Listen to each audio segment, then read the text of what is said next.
shit kind of. Infinity back with another one. Back live. Studio session and Market Mondays. Studio session and Market Mondays. Let's see.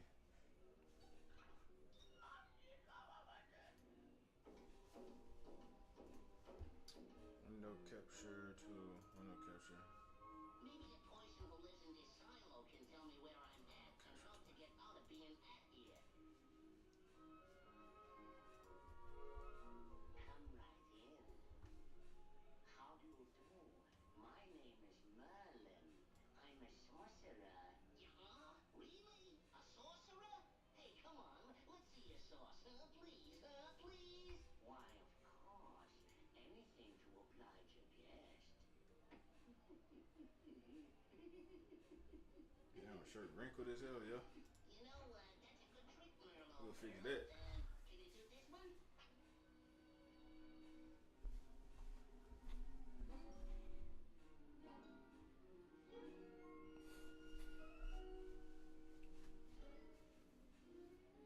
We should fix that. Hey, Merle. Let me see if I can change this.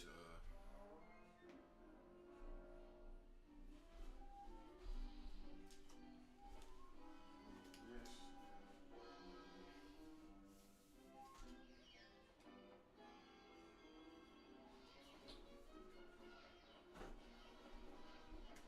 Well, that gives him a hobby. But, I still ain't no nearer to me natural habitat. Whoops. Well, why not? After all, they laughed at the man when he discovered penicillin.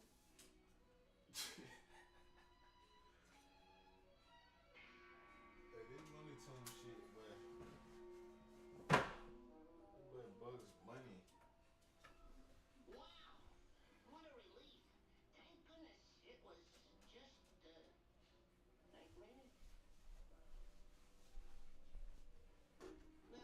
Nah, impossible. Couldn't be him. All right, Merlin. Yeah, you're on now.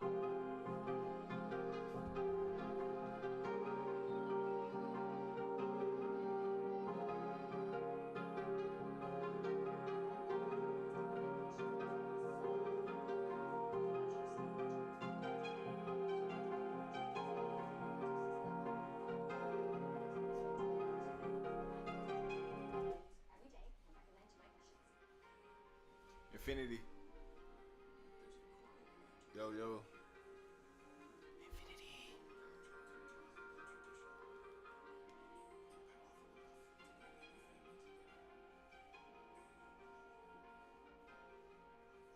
And since you bundled home and auto with 24/7 protection, you can hand all the worry over to us. That's right.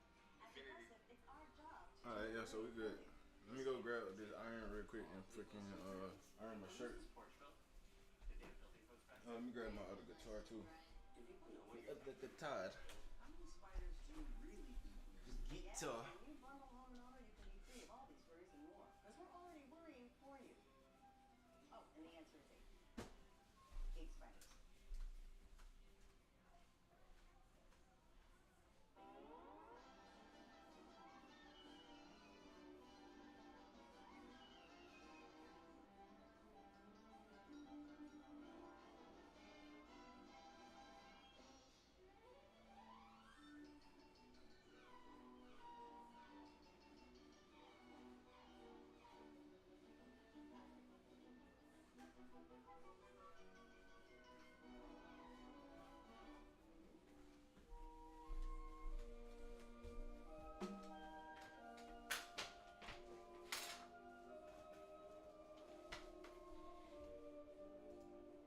Hopefully this other cam stay up, stay open, but Market Mondays in like 8 minutes. They just don't make dolls like they used to. Can I have a real lively cat to play with? Their heads don't come off. Huh? Can I? Huh? I should say not. You get nothing else until you learn to take care of your things. Now go out and play. Oh yeah, I need to start this dryer.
announcement on Have you got a cat in the house?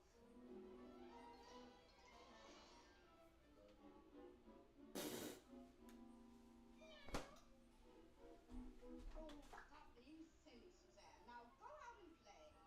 Yes, Mommy.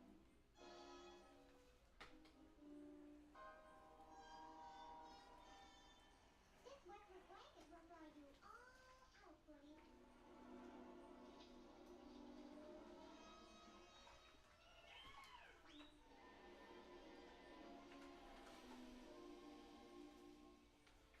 Now Mommy's got to cook dinner. Would baby like a nice dish of liver and sardines? All right. Here you are.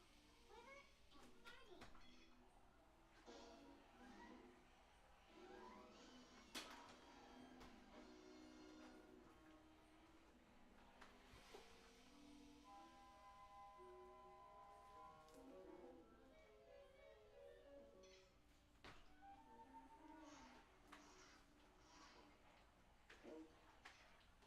Now make it all come.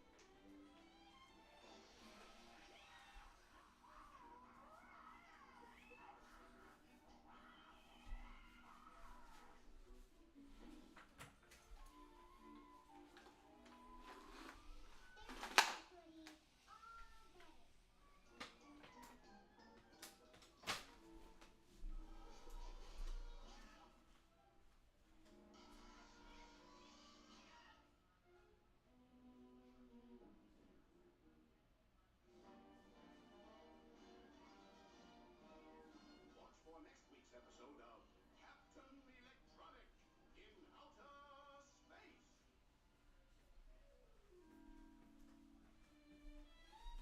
so yeah, again the run of the show. Market Mondays, 3 minutes. Studio session. We'll have lots of fun. I guess if I finish I'm gonna finish the production from record 115. This one right here. Well, that's in the background right there. That play Pro Tools session right there. Yeah. Add the percussion basically, and then why is that cam froze? I'll start. What the fuck? Why they got 2 sessions? Oh, maybe it's on 2 windows. Okay, but what I was saying is yeah. Finish this. Add the percussion to this session, right? Then Suzanne, where did you get this mangy-looking cat? I found him. Please, can I keep him? Please. Can I? Please. Well, all right, you can have him. But you better give him a bath. You better feed him and give him some medical attention.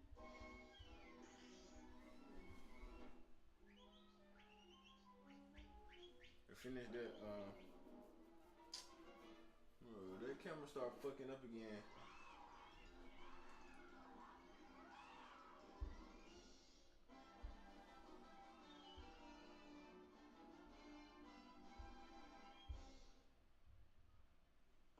This year you can even kind of see the TV a little bit, but my point is, look, Market Monday is starting. Then I'm gonna finish that Pro Tools session, and I'm gonna try to see until I get me another interface where I can have I guess maybe I need another interface and another microphone, or just the interface, and I'll be able to connect. Probably not the DJI.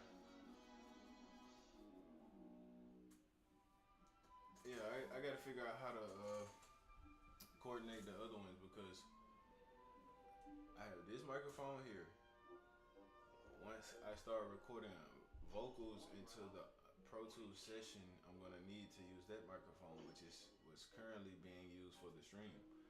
So I have to figure out that coordination, and I think the Apollo, which one I'm considering upgrading to. I think it's the X6.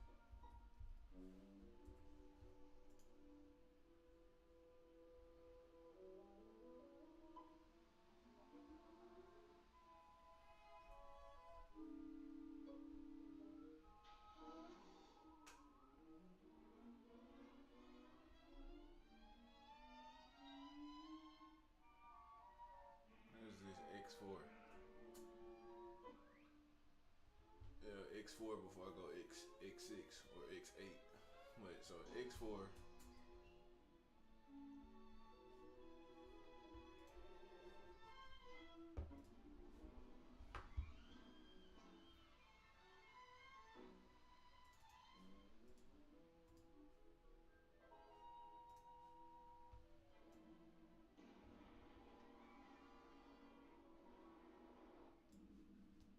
Imagine being able to build anything just by thinking about it. Meet Base 44, a complete AI creation platform made for anyone with an idea and a drive to bring it to life. Describe what you want and watch it take shape. Entrepreneurship has always been the way. Investing is important because it's the only way you are going to be able to be rich and wealthy for your family. We can close the wealth gap by working together. Market Monday is the biggest investment show ever. My life has literally changed since watching that movie right here. When you can make people money, you can add value. They're gonna be forever indebted to you. And I promise you this year, I'll make y'all any more money. Disclaimer, do your own research. Our content is intended to be used and must be used for informational purposes only. It's very important to do your own analysis before making any investment based on your own personal circumstances. You should take independent financial advice from a professional in connection with, or independently research and verify any information that you find on our show and wish to rely upon, whether for the purpose of making an investment decision or otherwise. Let's build our knowledge, our community, and our broker accounts. Love is love.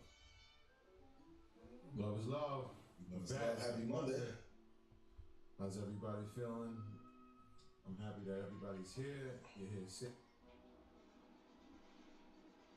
with the same intent that you come every week with, is to learn, to grow, and to build. You know, we got here. Ian, how you feeling, my boy? Amazing. Glad to be back in Houston. Happy Monday. Shout out to all the earners. Shout out to all the pandas. Shout out to y'all. Fresh off the plane, right? Shout out to my sister Melissa. I heard the event. It was amazing. John Hope, T.I. Movie. Yeah. Shout out to everybody that pulled up on us at Carnegie Hall. It was definitely a dope night. John Hope, like you said, lit the stage up.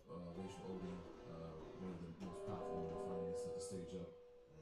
Richie Weber was on the stage as well. Rakim was lit. Not Rakim, Big Daddy Kane tore the stage up. Yeah. Coach, it was dope. It was dope. Shaggy, how you feeling? Feel good, feel good. Shout out to everybody out there that's tapped in, that's tuned in. Happy Father's Day to everybody. Belated Father's Day to all the fathers out there. Yes, sir. It's gonna be a great episode, man. We got a lot to talk about. We got a really important guest that's coming on later in the show. Yeah. So shout out to Morocco. Shout out to the NBPA. Shout out to all of the athletes that we got a chance to chop it up with. Shout out to everybody, all the athletes that was saying that they was tapped into Market Mondays. Mm-hmm. Quite a few of them. Quite a few of the players were saying that they was tapped into Market Mondays. Shout out to Colin Saxton. Shout out to Jalen Brunson. Shout out to Jalen Brown. Shout out to man. My dog Shout out to Taco Fall. Yeah. Gary Harris said what's up, Ian. Gary Harris definitely said what's up. He told me to let you know that he's been watching for a while. Miles Turner was out there with us. We just had Rui Achimura was out there with us. It was a dope group of athletes. But the consensus, which is really interesting, was like they had come to see us. Shout out to my man Ryan out there as well. They had come because they heard that we were going to be there, and they just wanted to get in front of us to figure out our knowledge, which is dope, man. So we had a presentation, but we also had time to spend with them and like talk some game and let them know how we're looking at finances and how they could also look at their finances. And after we left, they were like, "Nah, we need another hour or two of them guys." It was a dope experience. Shout out to the brother T-Day for putting it together. Greatly appreciated. Yes, sir. Shout out to Morocco, man. And speaking of Morocco, this week, Thursday or Wednesday, we got Blackout 9 o'clock. We got a special guest. We got Ray Daniels. Hey. We're gonna have an interesting. Atlanta icon, or is he? Or is Ray, it? I got you back. Maybe he can update us on what's happening in the Bronx, right? Ray Daniels will be in the building on 9 o'clock Eastern Standard Time on Blackout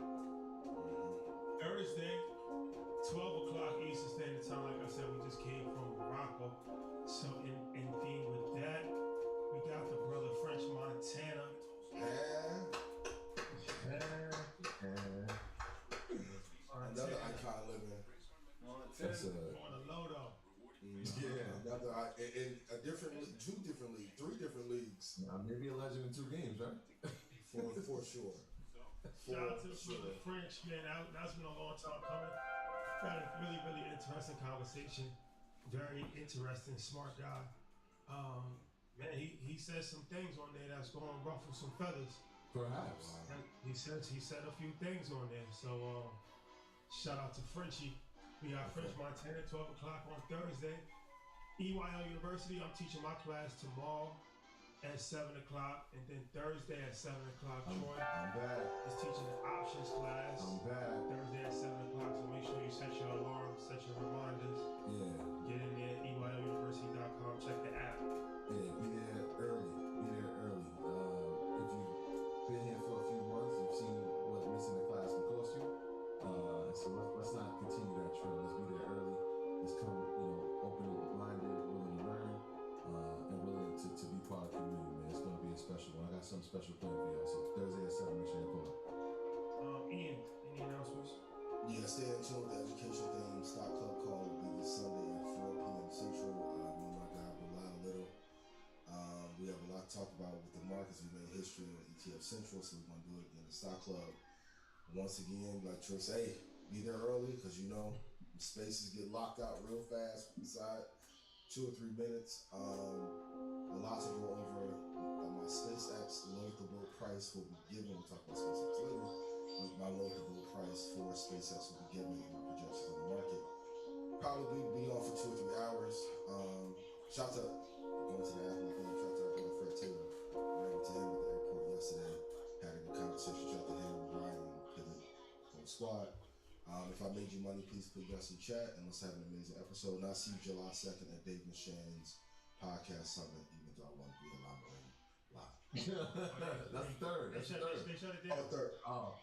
What? Yeah. Yeah, they shut it down. Yeah. Why? Talk about it on Blackout. They started the promo.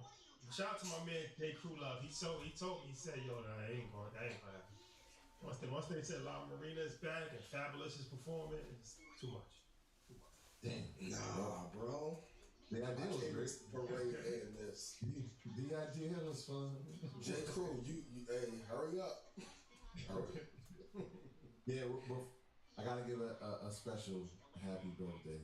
My daughter is turning 15 years old, y'all. 15? Yeah, I know, man. She turning 15 this Saturday. Happy birthday, Jordan. Happy birthday. Yeah, man. It's an interesting time to be a girl dad. But she did give me a big hug yesterday. It actually told me her things that she would like to have for her birthday. So we're gonna make sure all those things come true. Because you do whatever you can for your girls, man. Which option you gonna liquidate to pay for the? I got a couple more years before that, man. I think we're gonna learn how to drive first. Okay. And then I told her, look, we're gonna start out with a Toyota Camry, and she looked at me and laughed. And I was like, well, that was my first car. And she was like, sure, yes. Dad, right? So I'm like, what's the car you're thinking? Porsche. Like a BMW at least. Porsche or something. The expectations of kids these days, bro. At least. Happy birthday, Jordan. For sure, enjoy it. Yeah, we gotta talk about that on Blackout, how to set expectations for your kids. Because they used to be real conservative, but now he got around his teammates. Some boys say, summer down, let's get a Ferrari. A Ferrari. I feel better now. Y'all lost. Shout out to Steve Ahead, amazing tournament this weekend. So proud of y'all. Shout out to 16U. Proud of you, my boy. Keep working. Let's get it. What's the investment fact of the week? I really think the movie The Big Short psychologically did more harm to retail investors long term than the good that it provided in terms of inspiration. I love Michael Burry. I love Michael Lewis, who wrote the book. But in the conversation that I had this weekend, shout out to everyone I saw in San Antonio, everyone was so concerned on a crash. And the interesting part is we haven't seen, and we'll talk about SpaceX later, we'll talk about Google, we'll talk about Microsoft, but everyone is so focused on the crash. Please put this in chat. The money is not made in a crash, the money is made in holding for long term. And Rashad, it was something we were talking about like via text yesterday. It's like, okay, so let's say if the Fed hikes up the rates 3 times this year, that could lead to a 20% drop. That will be an immense opportunity going out to 2030 if you buy the right assets. So my fact of the week is there is no benefit to being a pessimist or the bear when all the money is made being a bull. Everyone I talk to, what you think is going to happen in 2027? I've stated my thesis on 2027. The other part that isn't echoed or talked about enough, I am waiting to buy every asset that I love and all the IP I can as quickly as possible to hold for a long period of time. So I love the movie The Big Short, and and to be very honest, it was an amazing feat for Michael Burry to get 500%. But I think we've shown on this show the 500% is probably a median baseline if you hold for a 3 or 4 year period long term. If you're trading futures and options, you can pull that off in 2 to 3 months. You can pull that off in 2 to 3 months, gang. And an optimist and not a bear and a pessimist. I like the approach. To be honest with you, the idea of the harm that could have caused, and the pessimistic views that could have caused. I think my FAP will be in line with that. And I think, we always talk about time as being one of the greatest assets that you have, especially in derivatives, futures, and options. I think what I add to it, I think my FAP would be that. Yeah, I think this one. Patience is one of the greatest things.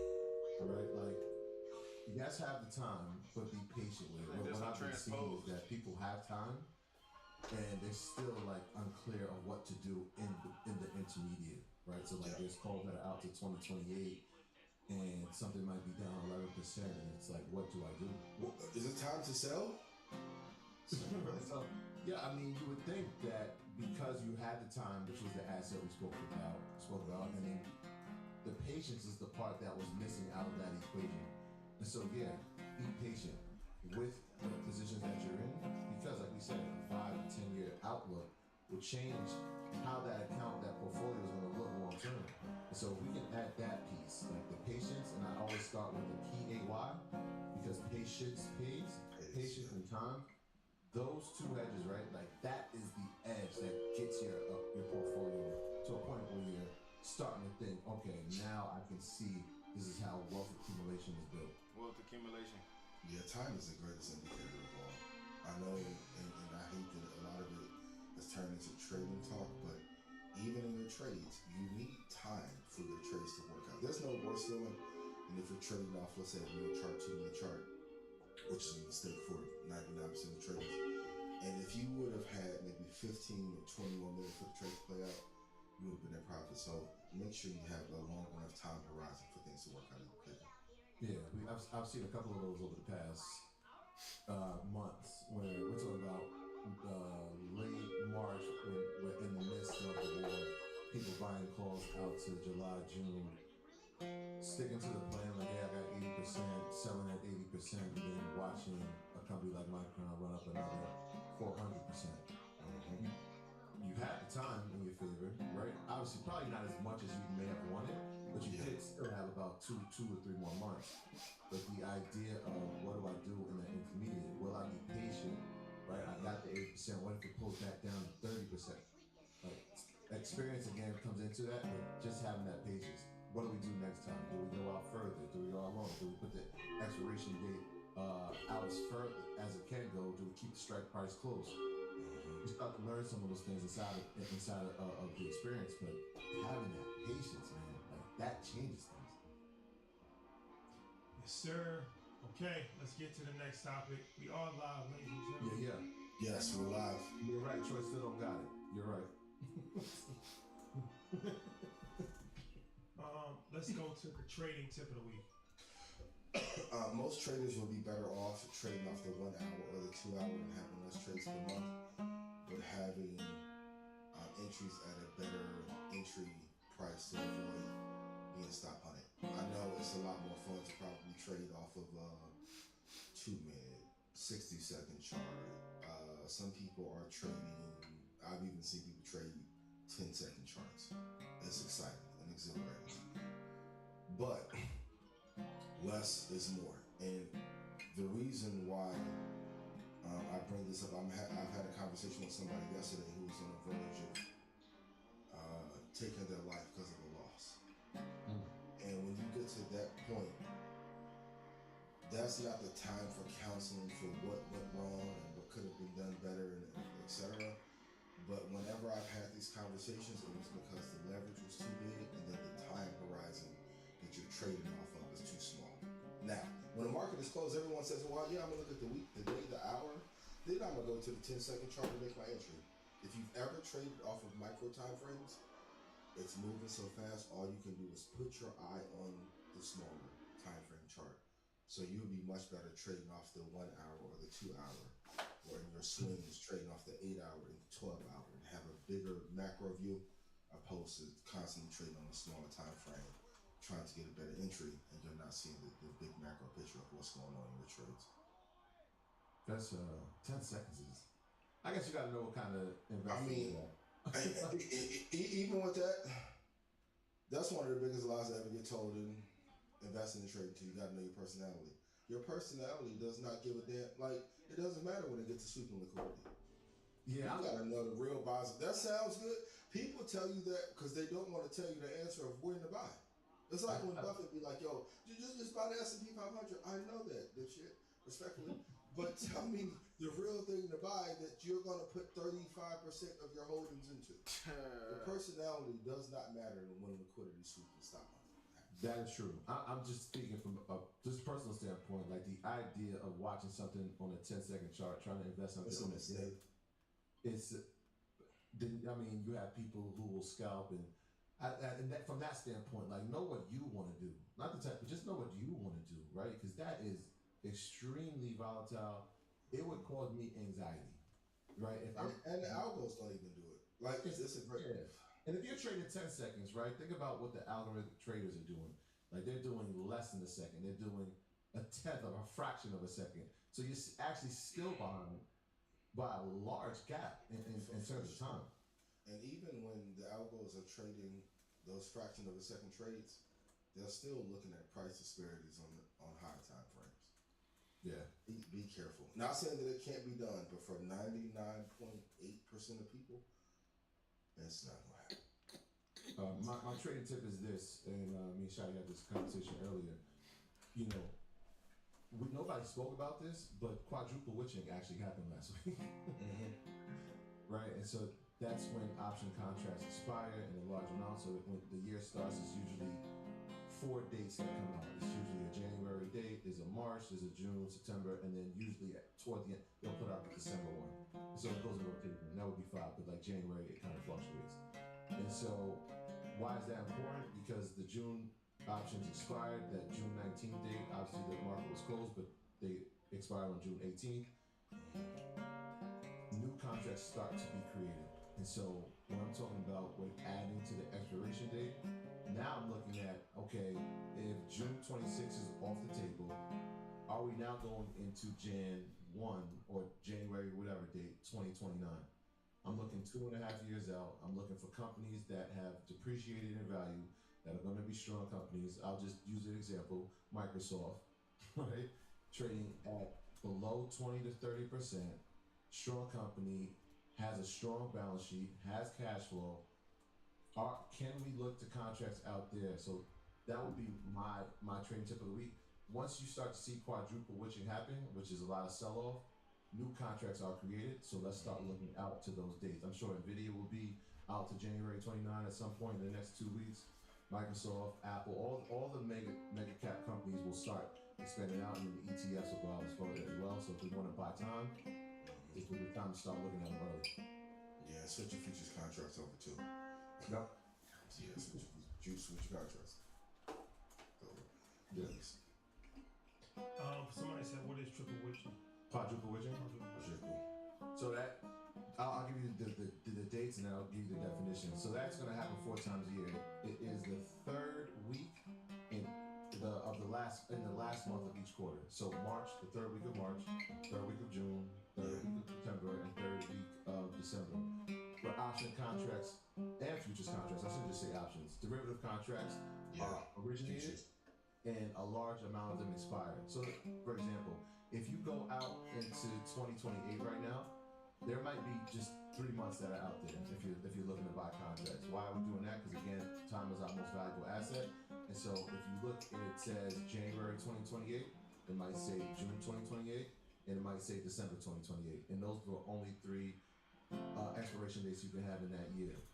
As time gets closer, you're going to start to see more. You'll see March, you'll see September, you'll see February, you'll start to see August. Like if you did that in the year 2026, you look every month is there. So wishing, right? Large sell-off, large origination. So that's why it's important to know those days, because if we're looking out to buy time, well, here comes the time where new contracts are being originated as a lot of them are being sold off. If you guys look on Charles Schwab, if you're trading futures, there's a vertical green line that tells you the expiration, and then on the red line it tells you the date in which it switches. So if you want to see when those expirations are or those witching cycles are, you can do it on Thinkorswim, and it'll be right there in your chart for you. Hit the like button and share. We will be going over the AI blueprint. We're going to be talking about some very, very, very important topics shortly. So share, hit the like button, tell a friend to tell a friend. Let's talk about June. We talked before about the stock market never peaks in June. So explain that for people that might not have fully understood what you meant by that. Yeah, so maybe I caused some confusion. So I want to take accountability and say if you got confused on the talking point or the stat, I want to clear it up for you today. So when I said the market never peaks in June, what it means, the high for the year is not made in June. The worst month for the market usually is September. July will present as a buying opportunity. August will probably present during InvestFest as a buying opportunity.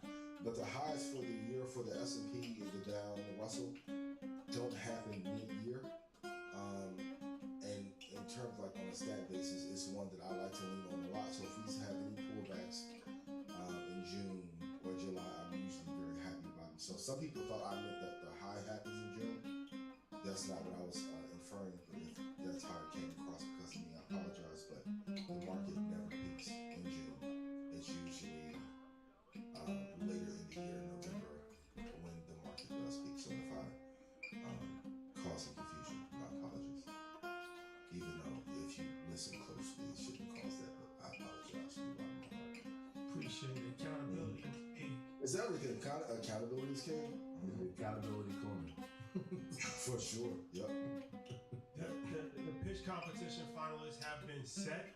We'll announce it later on. Not this show, but like later on, like the coming weeks. But okay.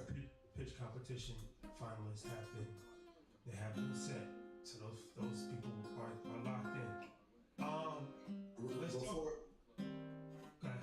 Before we go, can I talk about really quick about the conversation I had with the gentleman? Some telltale signs in your trading that is about to go wrong.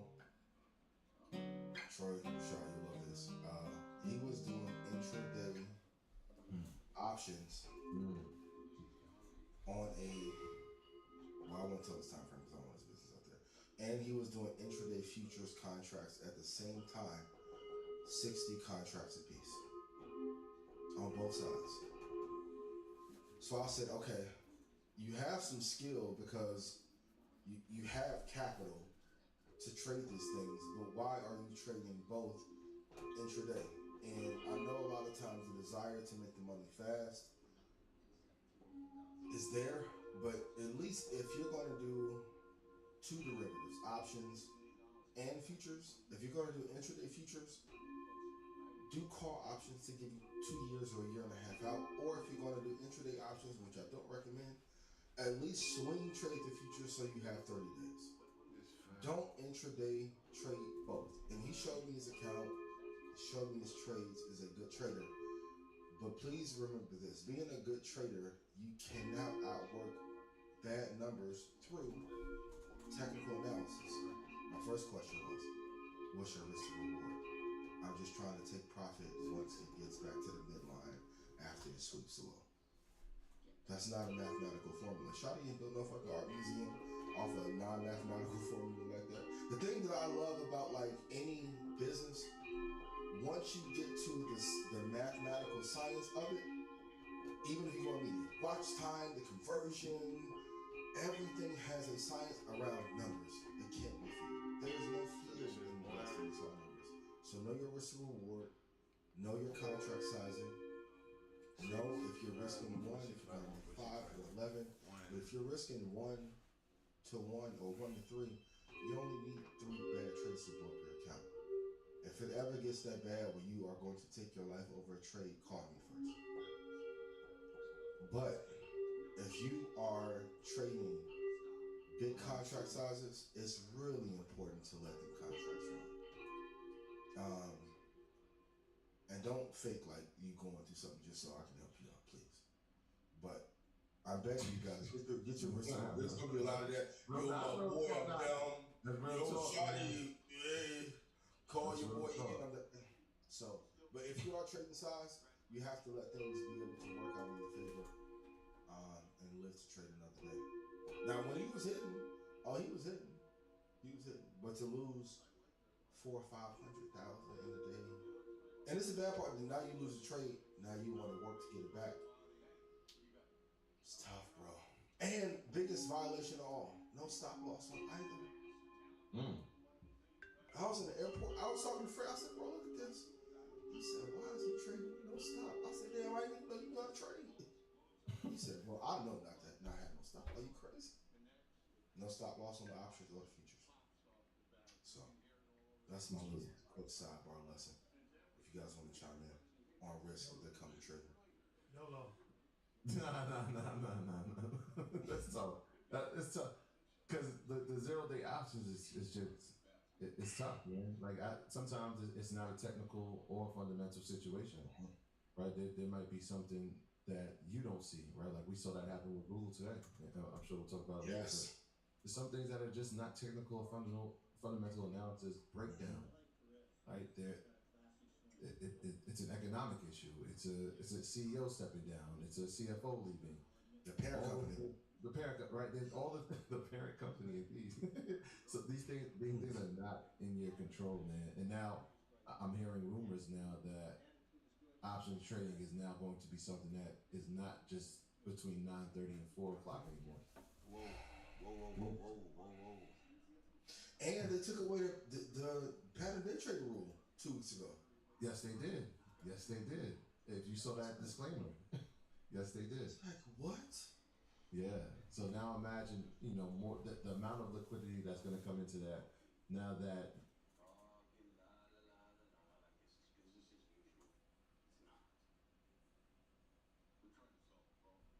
What the fuck, bro?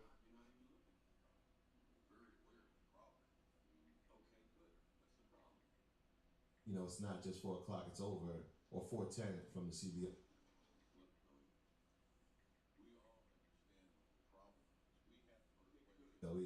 It might, certain equities might be there 24 hours. And so it feels, now I get it. We had this conversation with a few players about gambling and investing, but there are certain features that they're trying to entice that feel like, all right, this is a bit speculative now.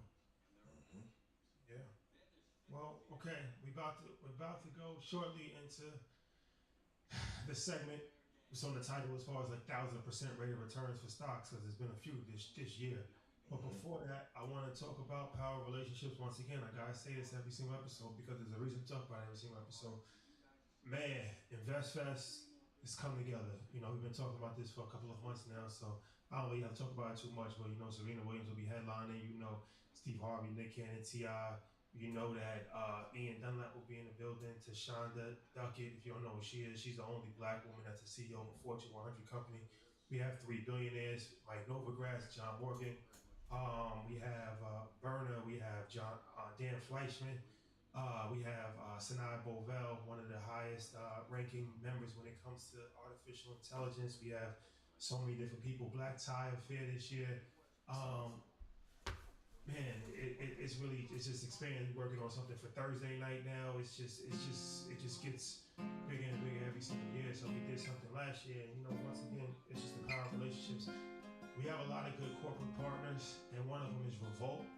And we've been working with Revolt for probably 5 years now. Like, and they just been solid all the way through. As far as we had our show assets over liabilities, and then they've supported InvestFest in the past. Last year, Ross Max panel with State Farm, they were responsible for that. So a lot of times you see us do things, and it's not just us. Like, you know, we have different relationships that we have, and we do things with different corporate partners, and Revolt definitely been a solid partner for us for years now. So we did something last year with Block, and they saw it, and this has actually been working for a couple of months, but we just finalized it yesterday.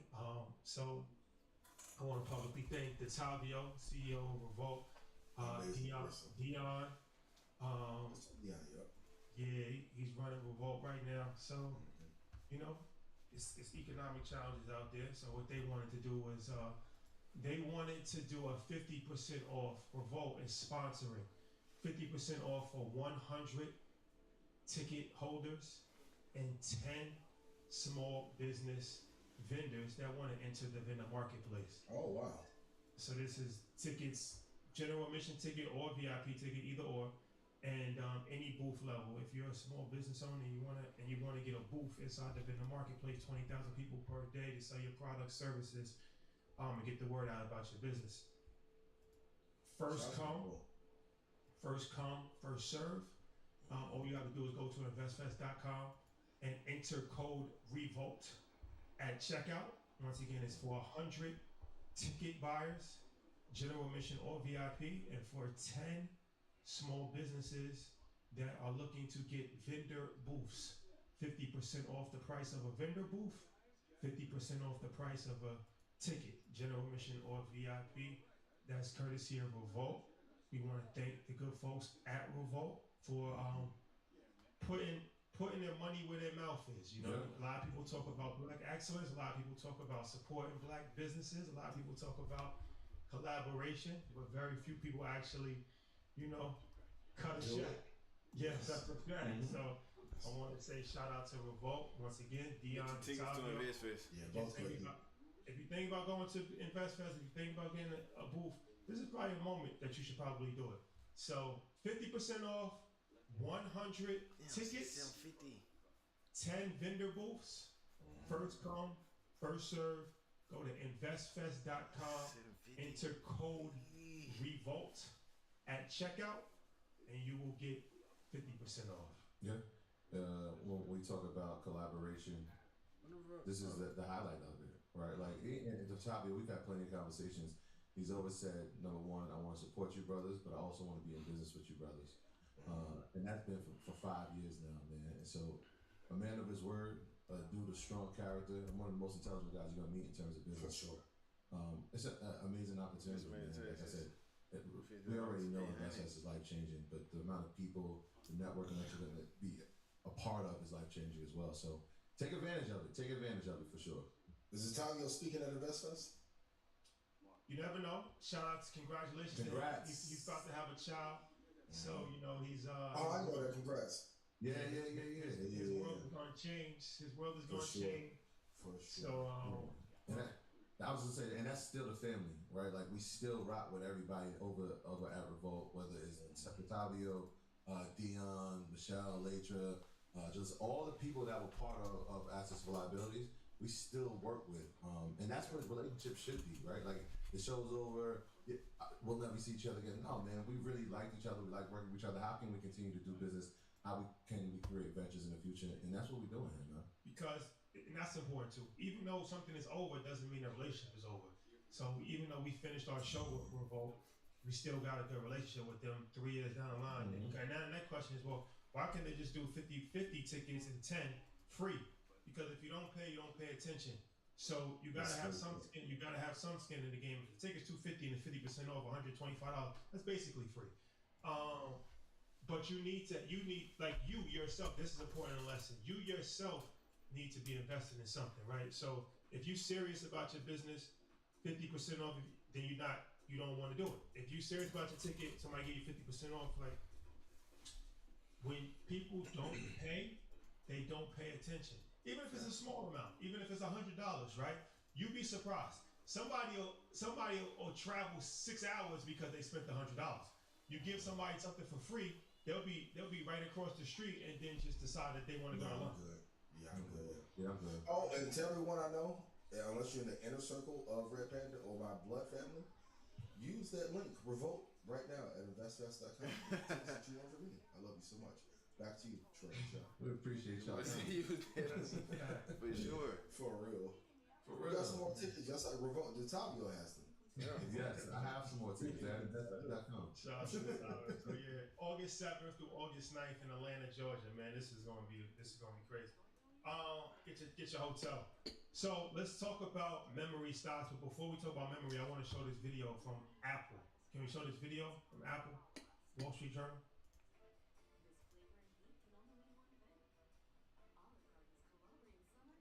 Sound, please.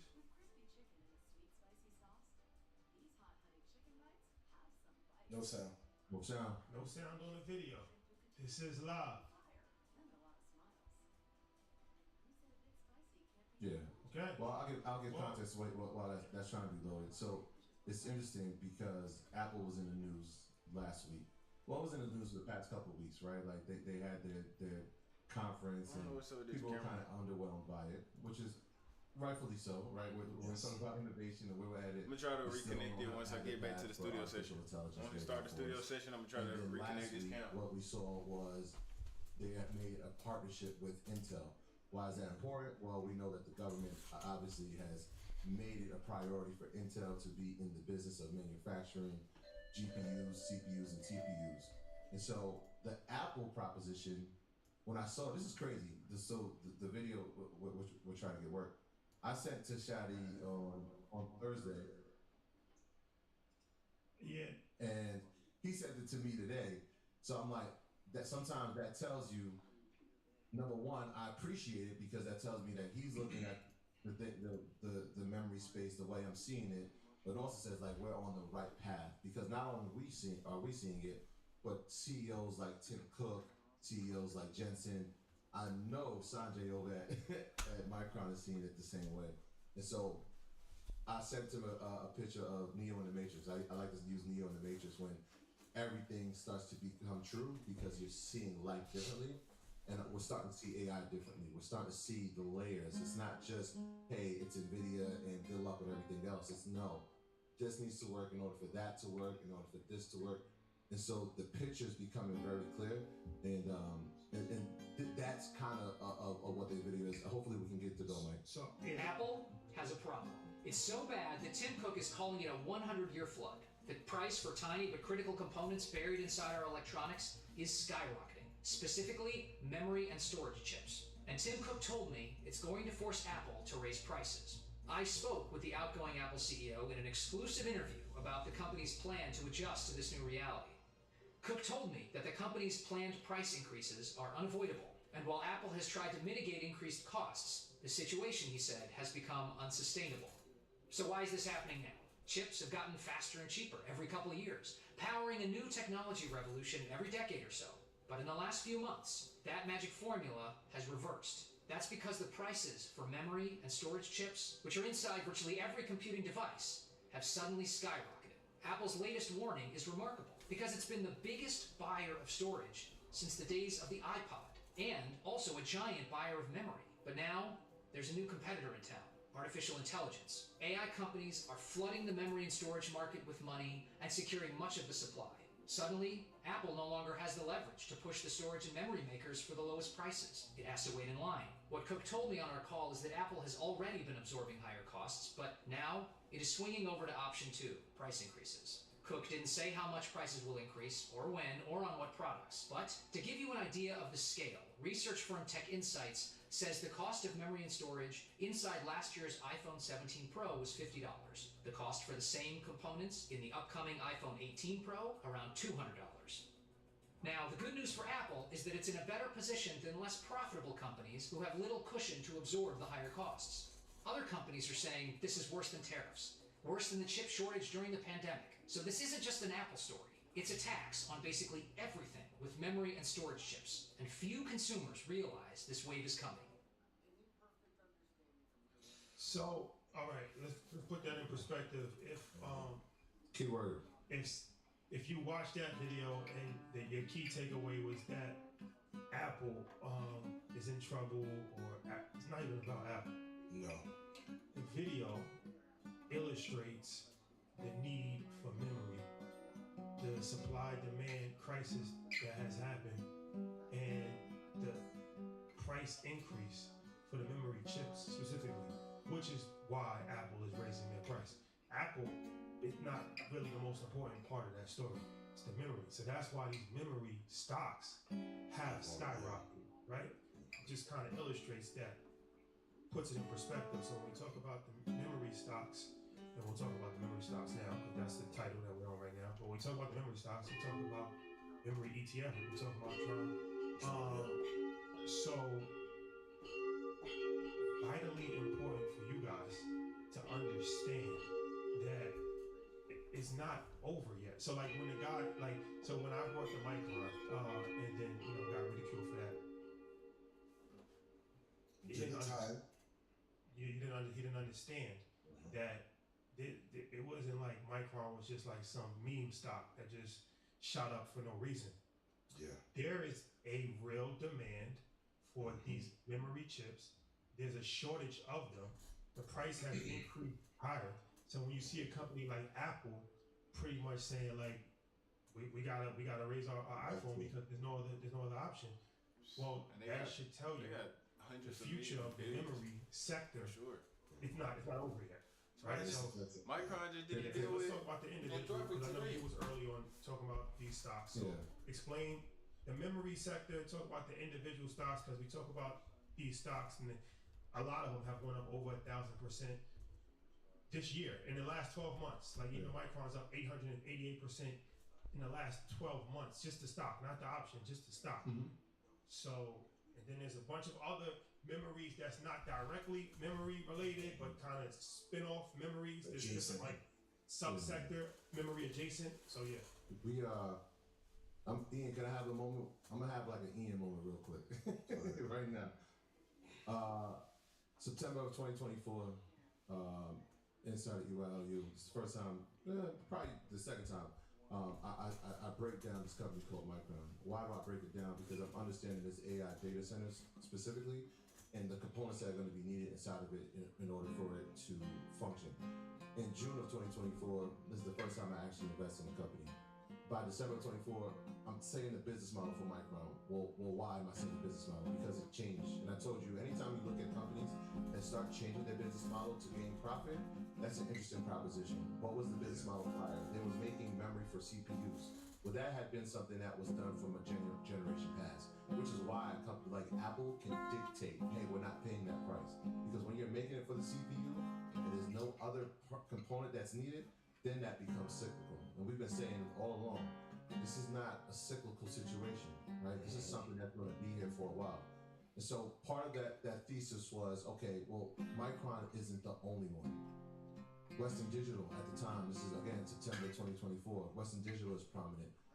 Seagate, ticker STX, prominent. SanDisk is not even a company yet. Think about that, right? September 2020, SanDisk is not even a company. It's still part of the Western Digital conglomerate. It breaks off in February of 2025.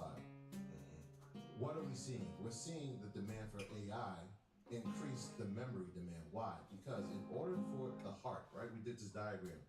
The heart of this AI revolution, we can say, is the GPU, and the leader of the GPU is NVIDIA. Now, TPUs have been created, of course.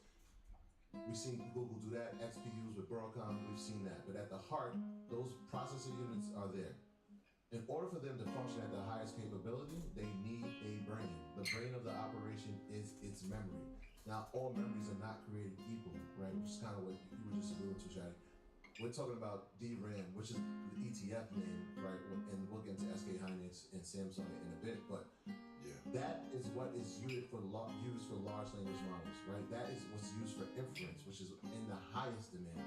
And so we're starting to see those numbers go up. Now, what has happened is that they control the supply-demand equation, right? The supply has increased, right? The supply has increased, the demand has increased. Well, that has switched over the past 8 months. The demand is so high that they are not meeting supply because they've sold out for 2026. Who was sold out? SK Hynix, which is the world leader and just became the largest company in South Korea's history. Samsung, which is number 2. Micron. When we talked about American companies that are going to dominate, why do we say Micron? Because it's the leader of American memory DRAM. Plain and simple. In that time, that sells out, so we have to go to the next venture. Well, if we have DRAM taken care of, what can we get solid state memory, right? So solid state disk, that's the USB that you used to use, that's the cards that go inside of a lot of your devices. A company like SanDisk spun off from Western Digital. That company has gone up by 4,000%. Not an option. The company has gone up 4,000% since February of 2025. These companies are not going anywhere because the demand for memory will not go anywhere. In fact, when you use your ChatGPT, I said this the other day to one of the players. I said, "Do you use ChatGPT?" He said, "Yeah." I said, "How often?" He said, "All day." I said, "Perfect. You're one person. Think about how many times you prompt and how much memory is needed to keep that prompt in conjunction with what you're trying to ask it." I said, "Now you're one person. You know how many people OpenAI has on a monthly user base? Just reached 1 a billion. billion. Just reached a billion. They have 1 billion users, and that's just OpenAI. How many does Anthropic have? How many does Gemini have? How many does XAI have? Think about all those people that are prompting at the same time and how much memory is needed. That's just on the large language models. That's not even including the type of money that's going to be spent inside of these data centers. And so when you look at that, I always say the same quote. I text him all the time. We're not done.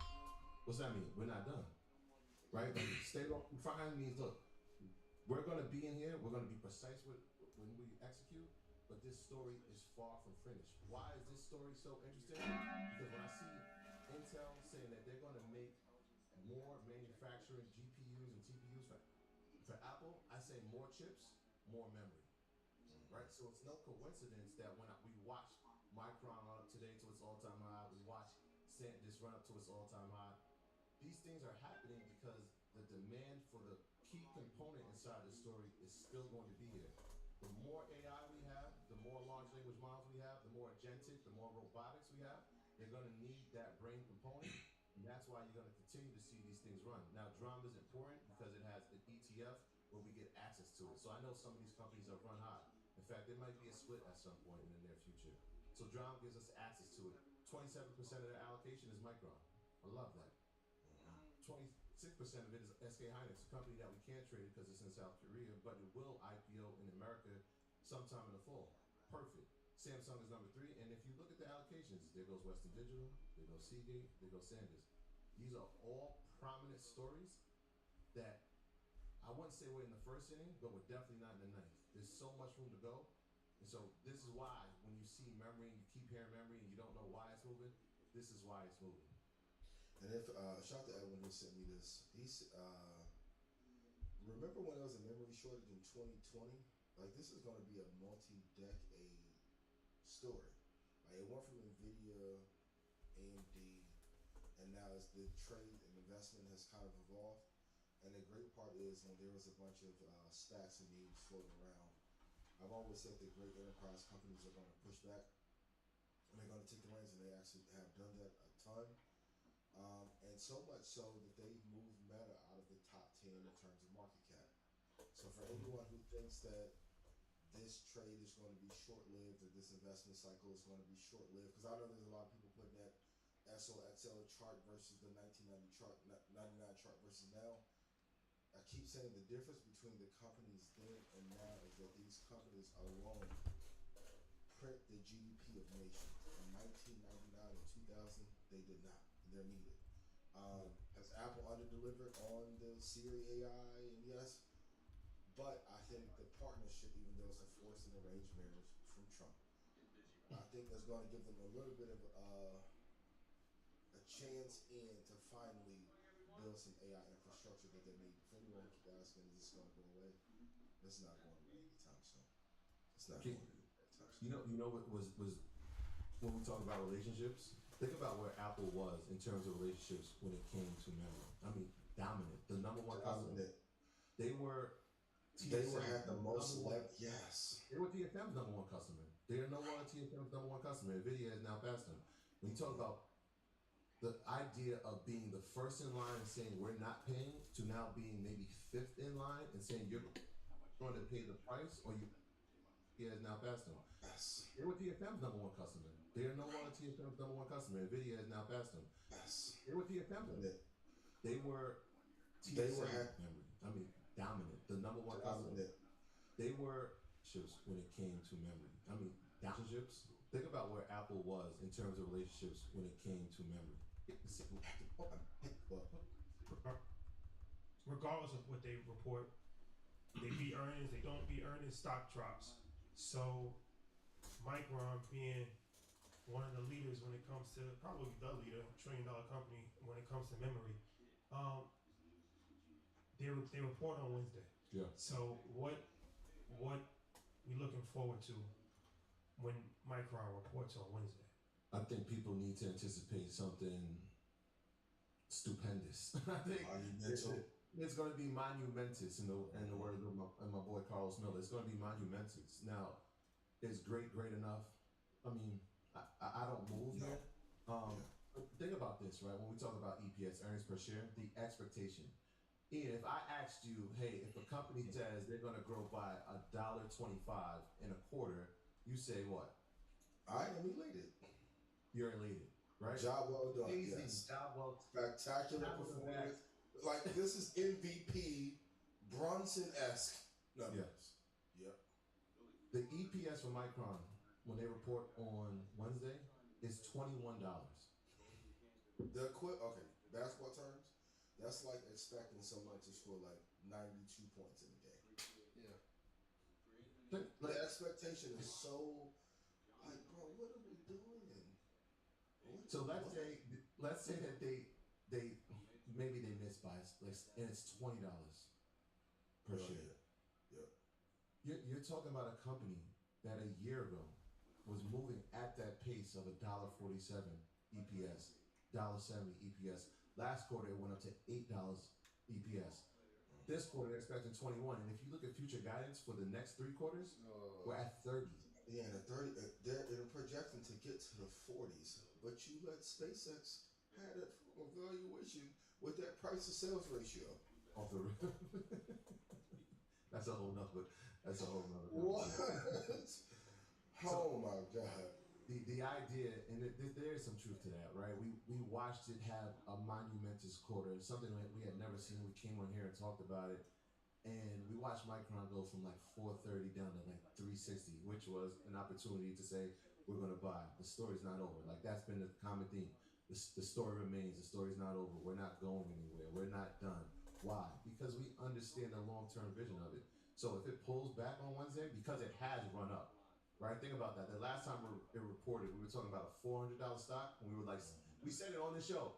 Hey, this is a $400 stock. It will be $500 by the end of the year. It will be $600 by the end of the year. Here we are at $1,200 3 months later.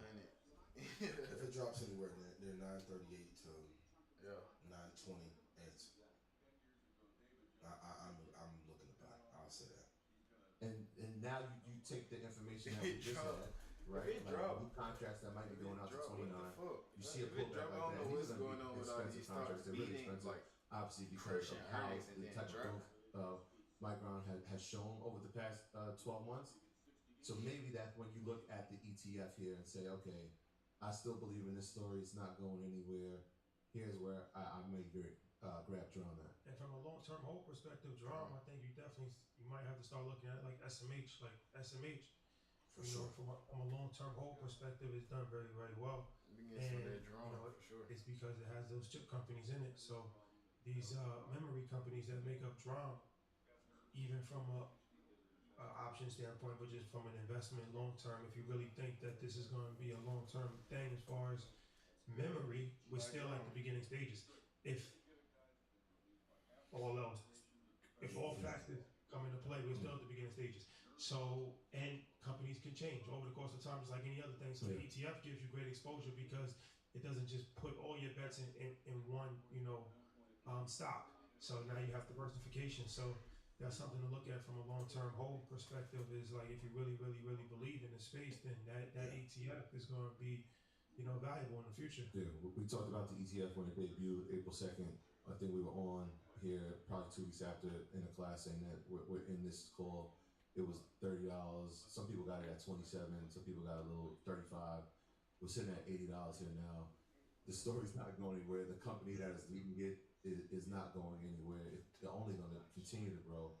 I think both of them make sense, right? Like if you're talking about semiconductors specifically, if you look what's inside of SMH, NVIDIA is leader, TSM is probably number 2. I think Intel, which is crazy, is number 3, and Micron is 4, right? But the exposure level is at like 7% for Micron. And so if you really love Micron, and you're saying 7% is not really the allocation you want, then you do have an alternative with Drum where it's at 27%, a larger allocation.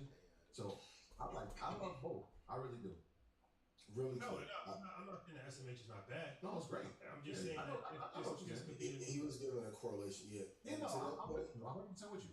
Yeah, to that point, we talk a lot about the 10-year returns on IPOs, and not enough kudos is given to the 10-year or 5-year hold to the ETF. Like this is a generational opportunity. Like even in DRAM, potentially. Like is it 70-ish now? Well, that shit go to like 700. November. But think of what it could be in 5 or 6 years, and That's what I'm saying. Of the company and how it's structured. Well, that shit go to about. It's really high quality. 700 might be high. What if it go to about 400-500? The best of the best. So I think it would be remiss if I wouldn't tell you, like, if you're going to get into this, don't think about the next 2 years. Look to 31 before you even start. And I've been working on I'm putting my final touches on the Best Fest presentation. There should be no liquidation of your ETFs or stocks. Definitely not pre 5 years. Like I would argue at the 10-year mark, maybe take out 20%. I know some of you gonna be like, oh, how do you make money? You're looking to liquidate assets to buy things to put it online to impress people for what reason? You're going to miss out on a potential $2 or $3 million by selling too early. So if you got in early, continue to hold. Stock low prices will be, and even for EYLU. You know what? I'll do this for the rest of the year because I'm there. I got to sell. I'll put the prices for DRAM and EYLU if I had our permission for the rest of the year for free. Appreciate it. Amen. Appreciate Amen. it. Thank you. Well, let's do this because we do have to. Let's go to Y charts. I know you wanted to. You had something that you wanted to show on Y charts. So Mike, can we? Yes. It's a really, once again, the market never peaks in June. SpaceX had one of its worst trading days since IPO. Alphabet is down. Amazon is down. Palantir hit a 52-week low. Microsoft's getting shellacked, down 20% since June 1st. My question for a lot of you is, if you hold any of these core positions, do you love them or were you just trading them? We can talk about SpaceX. Mike, if we go to the other chart. Once again, long-term hold. I bet you guys, hey, not to buy initially. But if you don't know the lockup period, screenshot this. You have to know Elon has to wait 366 days. Now, if you believe in the company and you hold for 5 years, you're A-okay. But this is a deep drop. Microsoft has to restructure that story. They too were behind on the 8 ball, even though they invested early in OpenAI. So I don't think that Palantir and Microsoft are done, but we haven't seen an alternative to what's being presented in the news and what they're going to do for revenue growth and how they're going to be involved in OpenAI. But once again, these moments when these stocks are down, you can either buy a lot of them if you believe in them, but for the IPO, if you don't know the lockup periods, why are you investing in it post-IPO within the first 6 months? It makes no sense to. You have to know all the data in order to do so. And Microsoft, Satya, I love y'all, but I need you to speed up this AI conversation that y'all having, too, respectfully. Yeah, I feel like Satya he's been a great CEO. I saw a report about Xbox, and I'm like, oh, they're just throwing things out here to just keep news afloat. I swear to God, I'll come together. Who I promise cares if you spin it off Xbox? Yeah, nobody cares, bro. Like, honestly, nobody cares. Nobody cares. Who cares? The CapEx spend has increased. People care about that. they've treated you like a software company, and you're still taking hits of that. My fucking But option call down the balance sheet is really good, 66%. right? Like, we can't deny that, and we That's my can't deny. point. The point, same with that. Y'all could have bought Micron 3 years ago. Not a person. You could have bought the company. Then respun it out. Well, speaking of that, let's talk about Microsoft. Let's jump to that one. Let's jump to the Microsoft conversation. That was about Micron, but that shit would be a $6 trillion company right now. And You want to do $7 trillion. Google and Microsoft? well, I wouldn't just jump to Microsoft. Right. People are getting frustrated, and this is something that it's a greater conversation I talked about a couple weeks ago as far as the Mag 7, because Meta is underperforming when it comes to other technology stocks. Mm-hmm. I mean, Apple has actually been done pretty decent, but it's still not. Apple's going to do it, yeah. Yeah. We talk about Microsoft at one time. It was the go-to for everything, and it's underperformed for a pretty substantial amount of time. When you look at 24 months ago. Netflix for sure. Tesla. Is it time to really rethink Microsoft? No. But I do. I'm not being remiss in how quickly I answer. But that's based on the prices in which we got in Stock Club. If I was not in Stock Club and didn't know that this was going to occur, I totally would understand the frustration. And even with that, I haven't even announced the Stock Club. I'm going to take Amazon out of our top 4. Hey, come on. It's time to. They'll still be in the list, but they just won't be top 4 in the top 4. So I think when you have you just spoke to it. Just because you're no longer working together, it doesn't mean that the relationship isn't good. I don't think, and Satya is one of my favorite CEOs of all time. I don't think he explained the mission post-divorce with OpenAI, how they were going to lead in the AI ecosystem. And if you remember 2 years ago, when they almost split and then Satya had to make the call at the last minute, you should have then begin having the conversations of acquisitions of other assets, because things were going awry then. Has it underperformed? Absolutely. Mm-hmm. And this is my issue. What good does it do to sit on all this money on a cash balance to be able to look in the account and you don't deploy it? And like, if I know some of these stocks and companies are going to run, I knew 8 years ago, 7 years ago. How do you not buy some of these? Like, Elon bought Cursor. Microsoft turned down the option to buy Cursor a year ago. Why? That one little vibe coding thing inside of that software ecosystem into enterprise. See, I ain't gonna lie. He's making some good points, man. Them acquisitions, them M&A, but Micron. And the company, if they have the lead, I need to see the company organization and CEO still be hungry. The difference is Satya is hungry, but if you're upset with the performance, because it's dragging back pretty much to the low of April of last year, and it's already broken through some of the levels of 24, so I get the frustration, but I did call this out of Stock Club long ago. But I think if it gets to, I see a reality of Microsoft getting to, oh my God, 327.15. That's a place I would load. Oh my goodness. No, it's not time to get rid of Microsoft. But have they underperformed like when we did in the finals? For sure. If they fall down to 3, once again, if they fall down to 320, I'm gonna 2 buy years is another a one. long term. I'm gonna buy another one. Once again, if you're not willing to hold for a generation, it could be a warning. No, hold on, Rashad. 5 out. You're right. Meta, Google, Palantir, Microsoft. This is the canary in the coal mine, and they probably have 9 months to figure out strategy. I've been saying for the last year, Meta not getting back to all-time highs for me is a signal of weakness in the market, and everybody's going to have to tell their story about how AI spend is going to convert to return on investment. Only a few companies have been able to do it. And there's been a picks and shovels of memory and NVIDIA.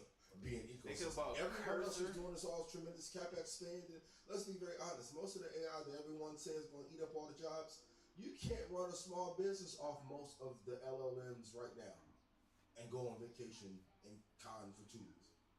Yeah. Sam Altman, he apologized for that statement about the job replacement thing. Although he said that some will be interrupted. I'm with you. Yeah. Your job needs to get replaced. Dario. If you're being honest. I'm with you with the frustration with Amazon. I'm with you. I felt that because it is one of my favorites, and I got that. I don't do options on it. I do own shares on it. The Microsoft thing is interesting from a few standpoints. When you look at the growth engine for it, it has been cloud, software company that has cloud services. So Azure has been kind of the catalyst to see how we're going to perform.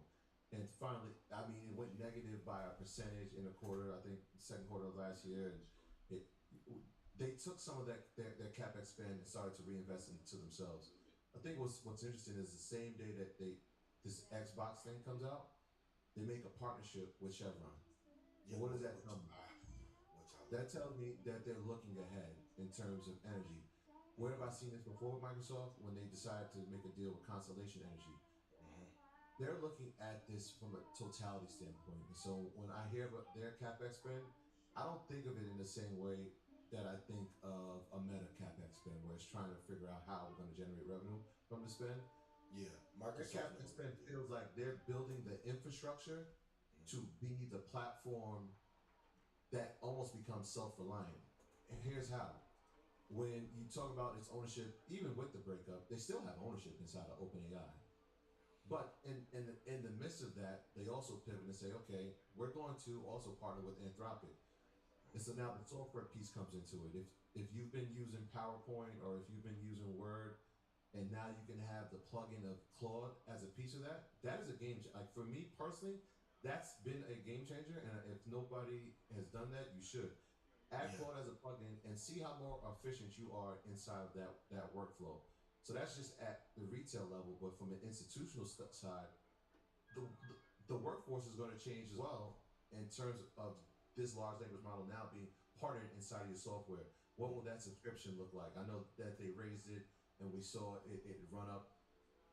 I think they're making their rounds, and the stock, again, we got to look at it two ways. Good company and good stocks are not always mutually exclusive. And the second part is, if the institutions are down on Microsoft, people aren't talking about it enough. It's essentially a short against OpenAI. Think about what you said. You invested that amount of money into OpenAI, right? But you have to use a Claude plugin for it to be efficient. That is an open interest short on not only Sam, but the organization of OpenAI, and the hit piece that Elon put together. It worked because it's rooted in truth. It wasn't like it was a hit piece because, and they delivered on every front. 2 years ago, Satya had to fix the deal in the wee hours of the night for it not to blow up. Yeah. And the tea leaves were there. You saw that happening. You saw that breaking. You saw OpenAI moving to NVIDIA, moving to Broadcom, moving to AMD, moving to some of the competitors in the space. And the writing I kind of felt like was on the wall. This isn't going to last long. This is supposed to be out to 2030 when it was announced. Let's see if we make it there. It didn't. I mean, it will make it there, but obviously there's been provisions with it. But I feel like the structure that they're laying now will reap benefits in the future. And so it's taking a pullback now, but I'm still big on Microsoft. I'm still big on Microsoft. Yeah. Okay. We'll see. We'll monitor the situation. Before we bring our guest up, that's for Shao Short signal. You have it on? I own Microsoft. Okay. So we'll see what happens. Before we bring our guest up, let's talk about if you had to sell one of the established main go-to companies, and you had to buy a new one. Which would that be? Sell one, buy one. Sell. Go first. Sell Amazon, buy Microsoft. Sell. Hold on. What's the basket? Time out. Yeah. We're not going to say sell. move, reallocate in a portfolio. Reallocate. Reallocate, because content. I'm thinking of the. Reallocate. Okay. There's a few like tech companies that you got to kind of question, but I think Netflix is in interesting space when it comes to the next 10 years, the future of media. Mike, is that a sound? I think you hearing that? Mike, if you can get out, please. Yeah, please unmute. Yep. I think Netflix is in an interesting space. Let's just say that. Yes. That's the reallocation play. Yeah. And then who would you buy? Well, we talked about memory, so I mean, I would add all of the memory companies and had drama. So the ETF. 6 for 1.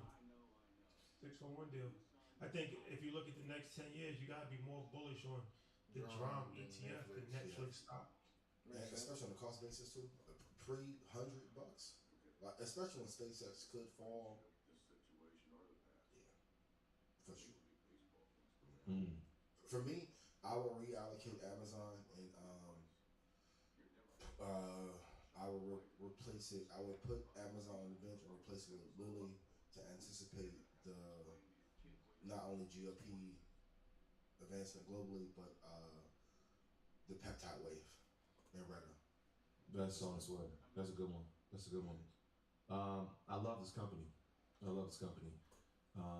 But I have some a good amount of shares with it. I would reallocate some of my meta position, and I would add more TSM.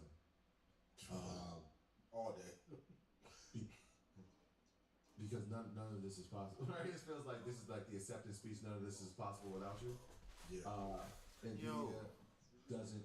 Look at this shit, boy. Chips without them, Apple won't be able to manufacture their chips. Yo, this shit them. says Western Digital 52-week low was $58. 52-week high $7.99. To put it on. It's at $7.26 right now, but bro, 58, 59, $60. 52-week low. And if TSM was an American home company, 52-week low to $7.25. I mean, what the fuck? We talked about SpaceX in terms of market dominance at 90%. The only other company I could think of in terms of market dominance, this digital shit is going TSM with a 90% dominance. This shit going semiconductor manufacturing, which is absolutely insane. And so, for all of this space to work, they have to work. Yes. Listen, this should be once a month segment. Okay, I got you. I love you, Meta. Let's bring our guest up if we can. While we got the guest coming up, we'll talk about what's going on, brother. How you doing? This is a moment. There are. I'm gonna say this. I'm not on Instagram all the time, but when I am, there are a few people that I'm interested in watching, and you are one of them, my brother. Appreciate that. I always said, like, I got on, and we'll go into it, but I got on Instagram because my wife said I was funny in the kitchen. So I said, but then she didn't want to hear me just yapping all the interesting things that you guys talk about. She didn't want to hear that. She's like, why don't you go tell someone else? And like, so that's okay. That's how I started getting social. Maybe someone will listen to me, so I appreciate it. Yes, sir. Well, you definitely are probably the person that I see the most on my timeline these days. Me too. I highly suggest people to follow you because I'm sending your stuff to everybody. We have a group chat with us three, and I send your videos in the group chat at least once every other day. Your videos get shared by me. I'm an advocate. I'm an extremely strong advocate. I reached out to you to come on the show. You're my favorite content creator right now. You're my favorite content creator. So, Atlas Berry, for people that's not familiar, you actually ran Lincoln Park's family office, I believe. That's right. Right. So yeah, you have a background in finance. You are general partner of M1C fund. You have your early stage venture firm investor. You focus on energy and frontier technology. Your former J.P. Morgan investment banker and venture investor. and you're somebody that's extremely knowledgeable when it comes to the VC world and early stage investing in technology, from what I've seen. So we got a lot to talk about, but first and foremost, thank you for joining us. Appreciate it.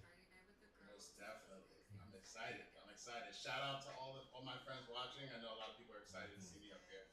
All my fans that have been watching from day one, they're like, "Oh, I knew it. I knew it would happen." So it's a matter of time. It was just a matter of time. Let's get into it, man. Okay, where's capital flowing today that will define the next generation of wealth? The next generation of? Yeah, where's capital going today that's going to define the next generation of wealth? Man, I mean, well, it depends on what type of capital we're talking about, right? You guys just finished talking about the entire AI infrastructure, all the layers of the stack. You guys talk about it on your show all the time, but obviously, the bare metal, the actual infrastructure layer, building out the data center, then the actual foundation models, then the app layer, then all the wrappers on top, so it depends on what layer you're talking about, on what type of capital is really focusing on it. And again, I focus on the private market, so you guys play it very differently. But when it comes to like where I think a lot of the wealth is going to be happening, it's at the bottom of the stack where you guys mentioned memory, the AI infrastructure build out. That's where a lot of the spark money, the private equity money is going into right now. And now VCs are trying to find their way to play that same game, even though like we have a different risk profile, time horizon, and all those type of things. So yeah.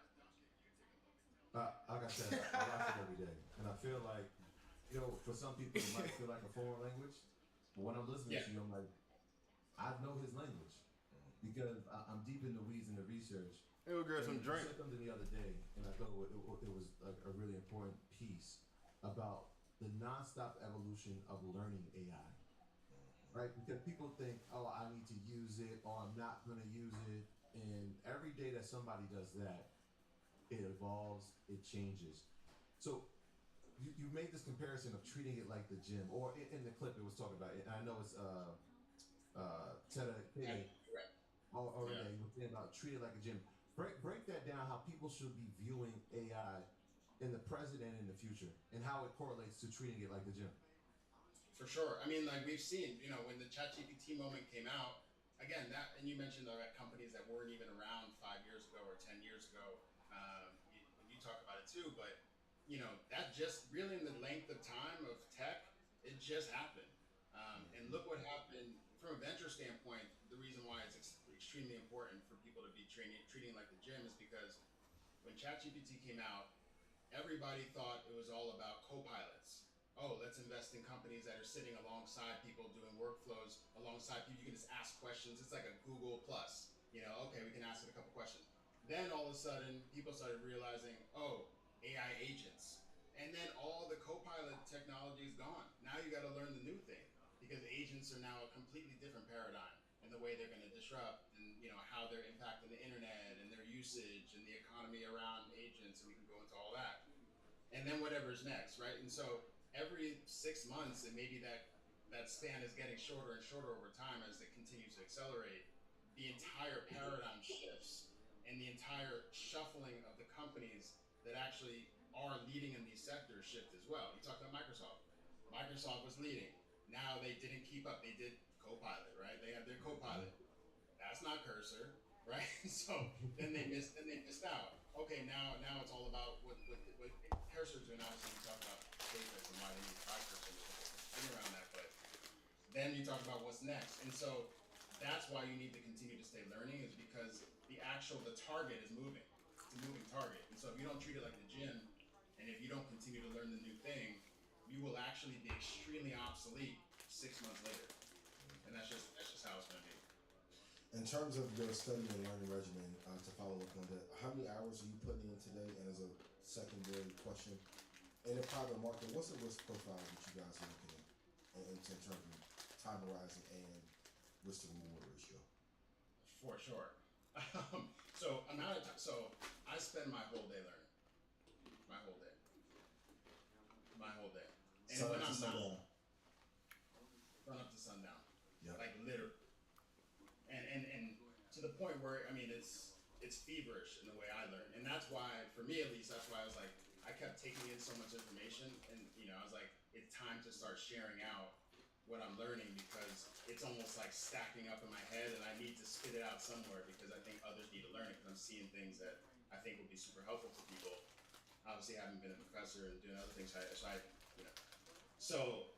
so yeah, so like I'm all day learning, and then if it's not me learning on my own, consuming content, reading a ton of books. We can talk about my book list. Even when I'm going on a run, I'm always listening to an audiobook. I have a whole list of books we can go into if you want to. Yes, but then also talking to founders. These founders are the ones in the field. They're the man in the arena, and so I'm learning from them. And so you can almost tell when you're on a founder call, when in the first 10 minutes you've already learned a bunch of stuff, and your whole paradigm is shift, and you're like, okay. And you're taking notes on the side, like he's giving you references, and you're like, I'm gonna go back to that. I'm gonna go back to that. I can't wait to go back to that. And you come out of the call with like feeling a lot smarter. Those are the types of conversations I have all day long. I mean, venture investors, and I talk about risk profile. Venture investors on average, in a given year, will probably meet on average 2,000 startups. On average. 2,000 startups. If you're doing a job. And then you're in speaking to, and so you're probably seeing. What is the average? That's like the 4,000 or so companies, and so the volume of information you're getting in is immense. And so that's the one thing, the learning piece. Now the risk profile is a whole different game, right? Because venture. I mean, I don't know if I even say that, because you talked about people trading on the minute and the microsecond. Yeah, it's insane, brother. It's insane. I don't know what that risk profile. Venture is like the complete other way. The way you guys talk about building for the long term and holding for the long term. Venture is a long feedback loop. And so, one, we're taking a long-term time horizon. And so, and I wish we had more time to talk about why you need to do that and why it's important, and therefore how do you get vision on what that next curve is going to look like when it's changing on a 6-month time frame, but you got to take a 10-year bet, right? So that's what the risk profile looks like. But venture is all about the power in, let's just say 10 companies to keep it simple. If you invest in 10 companies, what you're expecting in a good portfolio, you're expecting half of them to go to zero. And you're expecting a third of them to do okay, and then maybe 1 or 2 companies to return the fund and get that's outsized return. And so the power law is what venture is built on, and so it's only a game for people who have a high tolerance for risk. It was called venture capital. Before it was called venture capital, it was called adventure capital. It is the people who were traversing in the venture space way back in the day. And again, if you read The Power Law, there's a book called The Power Law. Great, and it gives you the history of venture. If you want to know really where venture really started, you have to go back to even before. Christopher Columbus's endeavor was a venture investment, right? He might find something, he might not, right? And people who obviously put capital into to do that. In the whaling industry, that was really where venture actually started, around whaling, and looking for like blubber and things like that. But so you're expecting that high loss ratio, and so actually there's a funny reference for sports. You guys always use basketball. I'm more of a tennis fan, but Roger Federer talks about how he, on average, when he looked at the stats, he missed 50% of his shots, but he won 80% of his games. So, from his perspective, it's like you have to look at the law of averages, of large averages in venture, and that's really how you play the game successfully. So, all right, so let's get into this. Let's get into this information that you have so much of. So, you made a video about human capital versus token capital. So, explain. People that didn't see the video, explain human capital, token capital. Like, give the explanation of what does that mean. Totally. So what's interesting here, so Satya, you guys were talking about Satya earlier. So what's interesting, what he was mentioning, and this kind of ties into another post also I did that Jack Dorsey really talked about most recently. It's about how you build an organization in the age of AI. And so we'll just start with the human capital versus token capital, and then I can go to the other example if you want. human capital is people. Token capital is AI.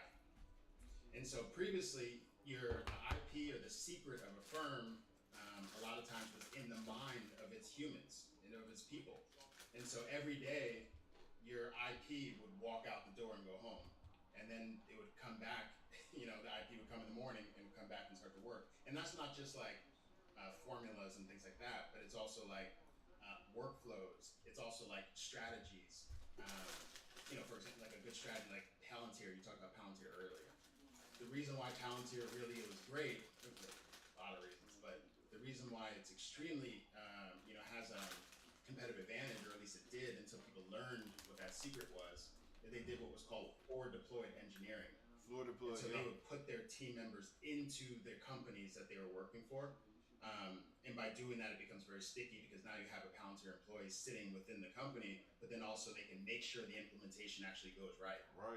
And then learn the actual customer, and then also taking the data of what the new problems are, and then there's this feedback loop. Damn, I didn't know they were doing That's a it. secret that Palantir had. And I didn't know they were doing human it. capital. They created this human capital in people's brain, a workflow. So it doesn't always have to be a formula or like a Eli Lilly kind of like, you know, thing kind of thing. It could be an actual workflow. Human capital is AI. So now, I mean, token capital is AI. So now in the future, what Satya was saying is that how do you get human capital and token capital work together? If humans can actually feed that information into the AI, and the AI itself. So if humans can feed that human capital into the AI, and that AI model is proprietary to the company. So obviously you talk about OpenAI, Anthropic, all the foundation models. But what he's saying is you need to have a company-specific model that's ring-fenced in terms of where like the data doesn't leak into the foundation model, right? Because you don't want the data, then you know others to be training on your proprietary company data, right? So you have to ring-fence it. If you're able to do that, then the AI continues to get smarter and understand your business. And now as you bring in new humans and continue to add to that token capital, the token capital gets bigger and the value of that gets bigger over time. And so it helps with onboarding new people because now they can just tap into the token capital. Now they're beefed up, you know, with the human capital of all the other humans that have been there. And so he just talks about this relationship between humans and AI and how within a corporation we should be rethinking how organizations should be run. And so that's even going to how Jack Dorsey took it one way further. He's saying, why do we even have layers? Why do we even have middle management? You know, rather than it being a hierarchical, why don't we actually put AI at the center, I'm looking for the screen, at the center, and build around it, and build humans around it, each operate independently, and everyone's feeding into the AI. And so, you know, if you want to learn what Troy's been doing, I'll ask AI, which will then tell me what Troy's work has been doing, which will then say, okay, you know, I'm working in this certain component. I should probably talk to Rashad because he is connected to Troy in this way. The AI will tell me that, and so you can use it at the center. And so it's just a completely different way of styling a company. It's kind of what I think Satya is trying to find it as well. That's a very interesting approach. I wonder from your viewpoint as you're looking at companies, the fact that they may lack AI, I wonder, is that a deterrent, right? I feel like every company at this point should have a component of it, whether it's a model that's changed, like what we saw, what Dell did, we saw what obviously what Micron did when it went from CPU to GPU. I mean, you didn't make this post yet, I'm sure you will, but the idea of a company like Allbirds, which was a shoe company, turning into an AI company, like what are your thoughts around this, man? Well, that one I don't know. Like that one, I thought maybe I have a. We'll see. That for me was like a company, you know, flailing, pulling for straws. AI's hot. Let's tap onto it. You know, that's the negative approach. If I were to steel man the other side, then I'd say, okay, it's a public company. In order to build AI, you know, I could play both sides. To build AI infrastructure, you need access to public markets because you need a lot of capital. You know, this is a shell vehicle that we can use to actually build something new within it. You know, we've seen that too, right? Like, you know, Warren Buffett obviously, you know, famously did that. That's what Berkshire was, right? It was a manufacturing company, right? And he built an entity around it. You know, WPP was called Wire, Paper, and Plastic. And Sir Martin Sorrell bought that and then built an agency conglomerate out of it. So it's possible. It's possible. Probability though.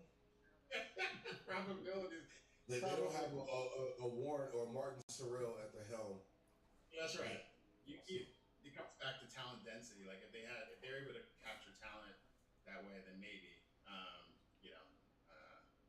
I'm not holding my breath for that one. So just the follow up to that, the when you're looking at companies, first the type of company that you're looking for, the portfolio, AI led in solving different types of problems or having solutions for different type of problems. Like how do you view it? I'll say here's where I am now. In the beginning, we really focused on energy, advanced manufacturing, robotics, automation, space, defense. Those are the type of companies we invest into, full stop. So that just gives you a sense of the universe I focus on. So I'm not looking at consumer apps. I'm not looking at entertainment and music companies. I'm looking at deep tech. Companies that have what I like to talk about is in my post, like proprietary data. And this is why I'll go on my rant. This is why proprietary data is so important. And this is what the type of companies I'm looking for. Today, because of where we are now with agents, and you mentioned even when it comes to trading, you talked about these companies that you just can't catch up to because they're trading on milliseconds. You're still way behind, even if you're trading on whatever minutes or whatever your reference point was. That's similar with agents, right? They're just moving a lot faster, and you can deploy 5,000 agents against one person, and so there's no way you're going to win. Or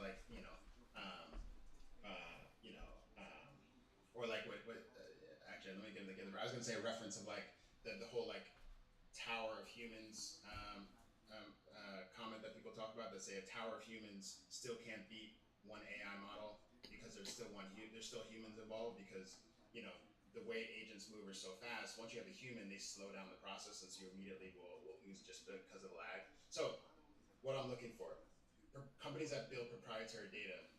What I mean by that is you're able to capture information into ideally a niche vertical space where data is not apparent today, where the foundation models have not trained on. Foundation models are trained on the internet. There are a lot of other places in the world, the physical world, space, a lot of specific verticals that I'm learning more and more about that models are not trained on. If you're able to capture that data, feed that into basically your AI agents, who then get smarter, who then capture more data, who then feed that back into themselves, and they're learning in what's called a recursive loop. And if you're able to build this circular recursive loop, that's essentially what I'm looking for. People who know how to build that loop, because that loop starts to accelerate and you start to get compounding effects of that loop. And so before in venture, you were looking for people who were building apps to solve a problem. Today, we're looking for people who are building basically like hoovers of proprietary data to then create this recursive loop. Does that make sense? I got you. Absolutely. Yeah, No, continue. Yeah, so that's one. Another type of thing we really like. So that's difficult. There's people who talk about that. For example, Anj Mehta, who is the first institutional investor in Anthropic, has a great Stanford class where he talks exactly about this and why he invested so early in Anthropic and 32 other venture investors did not, was because they didn't understand the recursive loop. So you can go to his talk and he brings I in got a prompt that I was just doing this on talk about in last extreme week. detail. Another type of interesting company that we look at are agentic companies. This guy, he's sharp. Let's think about certain verticals: accounting, for sure. That guy's sharp. HVAC. Yeah. What'd you say? Legal. Legal. Exactly. Even like esoteric pet services. There's so many sectors, right? You could build a company. A lot of times, again, in the previous version of the internet and startups, people were then saying, how do I sell SaaS software into those legal companies, into those accounting companies, into those HVAC companies? How do I sell them on a per seat basis? They'll pay me, right? And then you try to sell into tens of thousands of customers. That equals a certain level of revenue. Since it's subscription revenue, hopefully it's recurring. People don't churn. We talk about cohorts and stuff like that, and how we analyze that data. And that's how you build a tech company. That's how it used to be. Now, Eric Schmidt talks about this, and he says, you need to build a company that is just an agentic company unto itself. So rather than building a company that sells into accounting services, just be the accounting service and use AI to just be better and beat all the other accounting services. And so again, when you do that, you come back to my first point. If you're an accounting company, you're now servicing clients direct. When you service clients direct, you get direct data. That direct data then feeds back into your agent, which then lets you be better again, right? And then that recursive loop starts to build. So again, like we come back to that same point, but in this way, you're just saying, like Thrive, they have hundreds of billions, tens of billions of dollars under management. They just basically did this, and that's why a lot of VC investors are now talking about AI roll-ups. We talk about AI roll-ups. Yeah. Have you guys talked about it here? But like going out and buying existing companies that do these different niche services and verticals that we talked about, and then infusing AI, and then they become the company, right? And so now when like a legal company, or let's say a tax services company who doesn't do people's taxes, we just finished. If you got the extension, I just finished mine. VC investors finish our taxes late because we always have to wait for the K1s. But anyway, now when a lot of people have to throw people at that problem, each tax term, those AI agents are going to get a lot faster. They're going to go from 30% accuracy to 50% accuracy to 85% accuracy, and the speed will also compound down as well. 2 years from now, they'll be faster and cheaper and at higher margins than everyone else out there, right? So those are some of the agentic and AI type companies we look at. Obviously, we always look at physical world, robotics, automation, as well. Maybe I can go for days, but as you know. You're one of the smartest, brightest, most intelligent guests that we've had on the show. Thank you for being here. Can you walk us through the books that you love, have had the greatest impact on you intellectually? And if someone wanted to build like an intelligence stack to get to where you are, what would that look like for the audience tonight? That second part, I'm not sure. I would love to know as well. So on the book side, I love history. I love geopolitics. And for example, like out of school, I thought I was gonna. So I didn't go too much of my background, but I spent a lot of time abroad. I grew up in Europe, grew up in Paris. So I came back to the U.S. and I had some skills that a lot of folks like us didn't have at the time, right? So I came to school, and so I thought out of school I was going to join the CIA actually. So that's originally what I started the process. Decided to compete against all my fellow Wharton Penn folks to go banking or consulting. So that's why I went banking, but I still wanted to go international. I ended up going to South Africa and doing sub-Saharan African M&A, and I got tons of crazy stories. Russian banks with suitcases of cash getting robbed and all types of. I got the story. I got the vibe, out there for sure. But there's a specific. The reason why I go back to your books, Confessions of an Economic Hitman was a book for me that. One of my favorites. It made me. What it did for me. I mean, it was a crazy story, but what it told me is that everything you see is not what it is. So then you start questioning a lot of other things, right? Well, wait a second. So as you know, like it just starts to make you think about what's really going on. And so that really then you start to think about patterns. And so building and history does a good job of teaching you patterns, right? Like Henry Kissinger on China, on power. He talks about the U.S. and how they, in World War II, and how they built out this kind of American kind of complex in the world and what their position was. And, there's all these historical books, Peter Sahan, Jared Diamond, Guns, Germs, and Steel, another good book.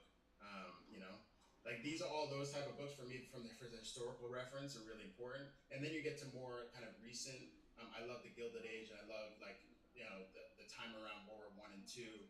Freedom Forage talks about how the U.S. had to really kind of like reindustrialize for the war, which is obviously some of the grumblings of what we may or may not be seeing right now.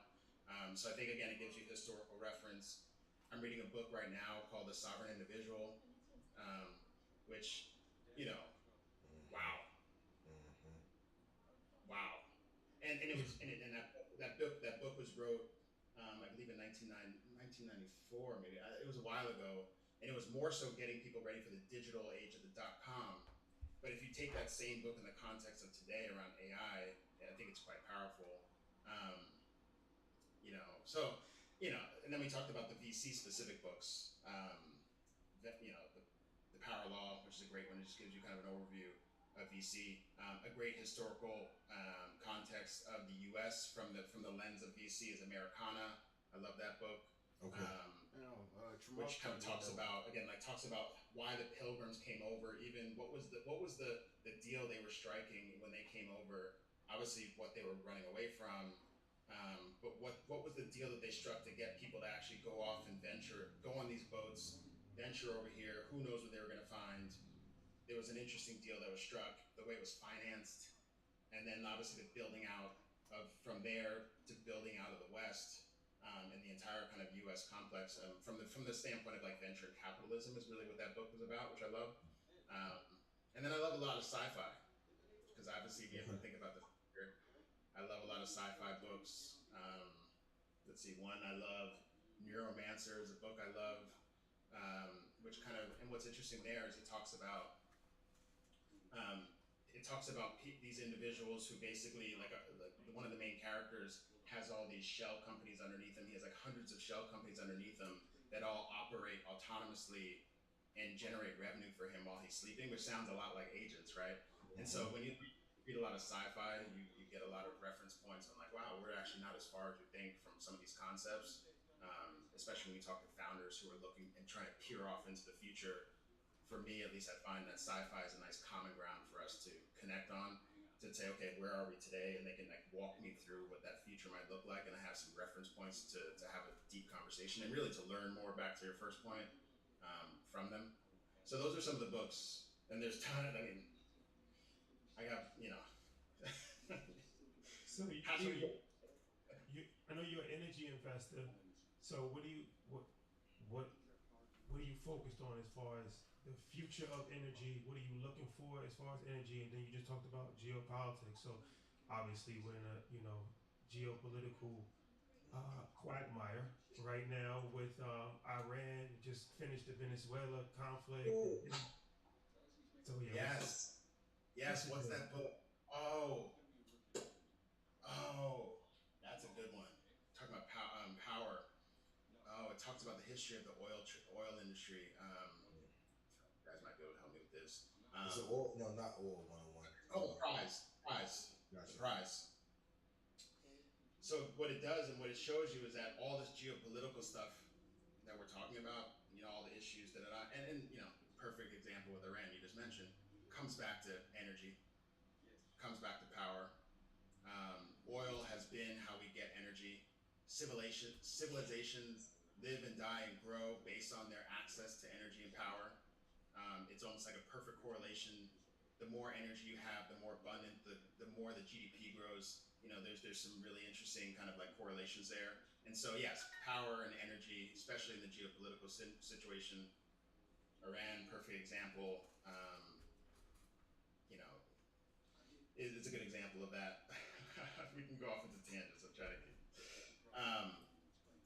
So power is important. We look at a lot of new age power, renewables, solar, hydrogen. Like I invested in a solid state hydrogen company, for example. We look at a lot of nuclear, and you guys have probably talked about small modular reactors and their importance and how we get access to energy. And for better for worse, why we don't have it now is kind of like the unfortunate point, and why we're kind of playing catch up, right? Versus other countries that maybe do use nuclear, obviously China, but France even, for example. But small modular reactors could be our way out, small modular reactors behind the meter, which means not having to deal with the grid, because we have a grid issue, the strain on the grid from, Troy, you're talking about the basketball player. You're saying like how much do you use AI? Each time you use that, obviously it generates memory. There's a memory issue, but there's also a power issue for that same compute to happen. And if you scale that out, like you mentioned, imagine all those people trying to get access to answers, straining on a grid that was built, back, I don't even know when the grid was built, hundreds of years ago. So, we're gonna have an issue there as well. And so that's why like distributed compute is becoming really interested, and distributed behind the meter power is becoming really interesting from a venture standpoint. Yeah, and when you brought that up, when we talk about these singular forms of energy, a Caterpillar makes sense, right? A GE Vernova makes sense because they're actually doing that using gas turbines. Even a Generac is a company that surprises you by creating their own gas turbines for individual companies. I think Meta was like one of those first companies to say, all right, we're going to try to stay off the grid. We're going to build our own energy source. But the ultimate energy call is the one that's powering us every day, and that's the sun. Yes. And so, what are your thoughts about data centers in space? Here we go. Lunar economy. I want to ask you, but I mean, this was a thought that people thought, oh wait, we're 10 years, we're 15 years away, and then you see SpaceX IPO, and if you look at their S1, it's right in there. So, what are your thoughts around this new solar economy that we're on the cusp of? And lunar. Yeah, man. So, at 9 years old, I went to space camp. I wanted to be an astronaut. And so the fact that this is all happening is just fascinating. In our time, look at this. In our lifetime, we're gonna see a moon base. We're gonna see people going to Mars. We're gonna see vehicles going to Mars. Who knows what we'll see about people. But we're going into the stars. So that's exciting. Now the whole AI data center and space thing, from what I've heard, at least in terms of the math and how, at least the rationale, let's say, from first principles, is there comes a point where, to your point, there's unlimited energy in space because of the sun. You can be within the sun's orbit the whole time, and that's how you get access to unlimited energy. But there's obviously a cooling issue. There's a retirement of old chips, right? Issue, and other issues that need to be solved for. But comes a point where the price of what was it? The price of I know what it was. The price of rocket bringing up mass to orbit, as it gets cheaper and cheaper, it crosses over and there's an inflection point where it's actually cheaper to actually build a data center in space than it is on Earth, because of the cost of bringing up mass to orbit.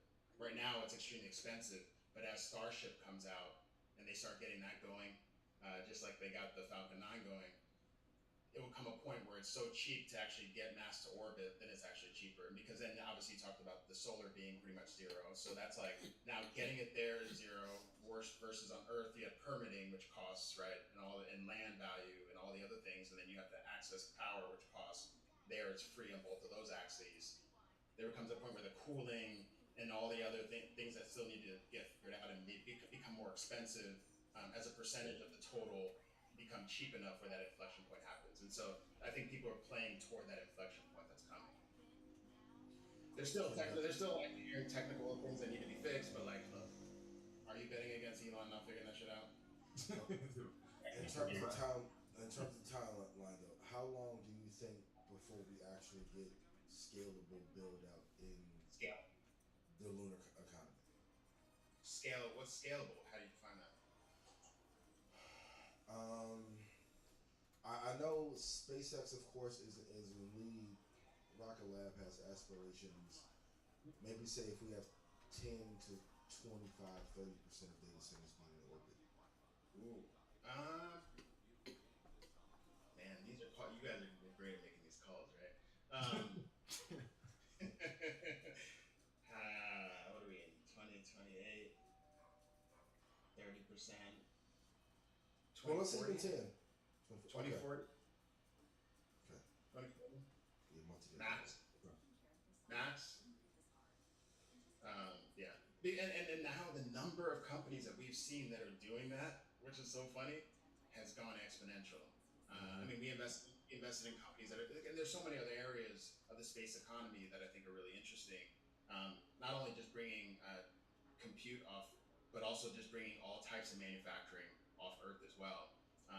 Becomes really interesting. Like there's companies like Varda, for example, doing pharmaceutical development off Earth. The reason why they're doing it really is because the crystallizations that you can actually do in orbit are much different than you can on Earth. So creating a zero G environment on Earth to create the same crystal structure is more expensive than it is in orbit, and so and that crystallization leads to higher efficacy of the drug, and they're really selling it to pharmaceutical, and so that's really what they're solving for. But there's a lot of other types of biomanufacturing, bioreactors that we've looked at, that we've invested in, even companies that are building the satellite buses to actually transport this manufacturing up into space and bring it back. Companies like Lux Eterna, for example, ex-SpaceX teams. Like we invest in a lot of ex-SpaceX, ex-Tesla teams, just because they have those chops and they've seen it. So yeah, I think the space economy is going to be vibrant. And if you look at Jared Isaacman, who now took over at NASA, you have a founder mode dude sitting there in the head. You know, and if you know his background, it's happening. It's happening. So I just saw a video yesterday about AI, like you talked about, you know, being the focal point as far as companies are concerned. The video that I saw, AI of a company went rogue, and they wanted to buy more GPUs, I think, something like that. So they devised a whole scheme. When I say they, I'm talking about the AI. It devised a whole scheme to take cryptocurrency and then like or go on the black market and sell cryptocurrency to buy more GPUs. It was really broke. So what is your concern? Do you have concern about we're implementing so much data, especially on a corporate level, into artificial intelligence, into AI agents, and it's just the beginning. So everybody talks about AI is just the beginning. It's just the beginning of AI now. It's just the beginning of AI going rogue now. So imagine what AI is going to do in 5 years, as far as if it's already blackmailing people, lying, stealing from people, you know, making up their own language. What is it going to do in 5 years from now? Yep, totally. It's hard to predict. What the making his own language? I think. Yes, I see. And look, we should all be skeptical, and we should all be worried because it's new, and you know we don't know enough. But if you look back in history, you know, electricity, you know, burned down tons of people before they figured it out, right? And so I'm thinking, but electricity never had the power to think, though. That's the thing. Like all technologies have had hiccups in early stages, right? Cars, electricity, you can name it, planes.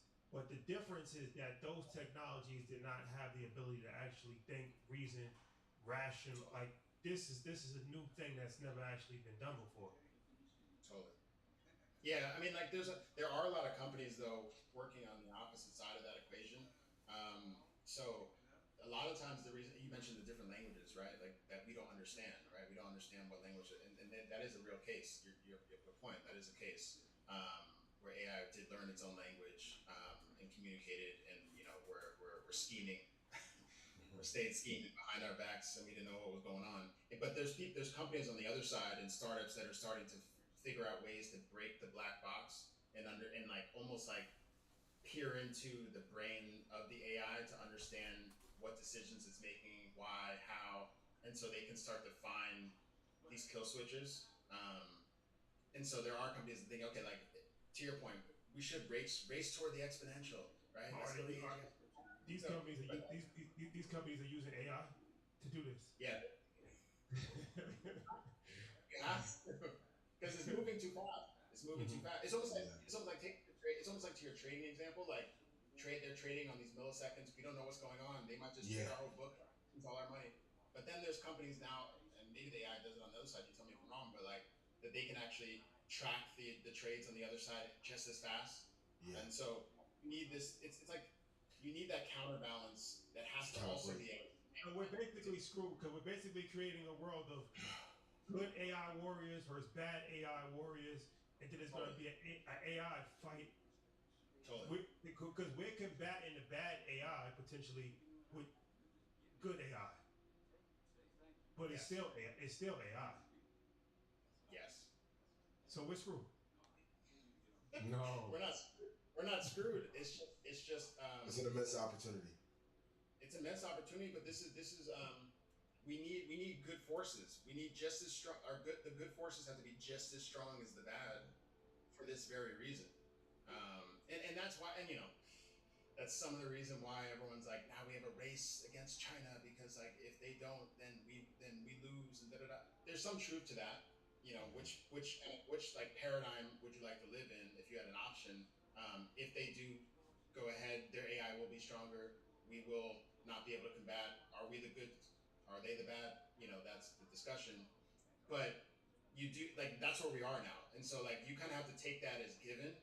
We're not going back. We can't put the genie back in the box anymore. Everyone knows AI exists. We can't slow it down, which is like for better for worse. Maybe to your point is like, but why can't we slow it down before? There's other ways, like they're talking about putting kind of FDA type controls on it, and obviously we're seeing what's happening with Mythos. And Fable 5, etc., to try to slow it down. So we're seeing people try to figure out what would be the solution. Like, what is the answer? Is it slow it down? Can't do that because then we lose the race. Does it mean speed it up?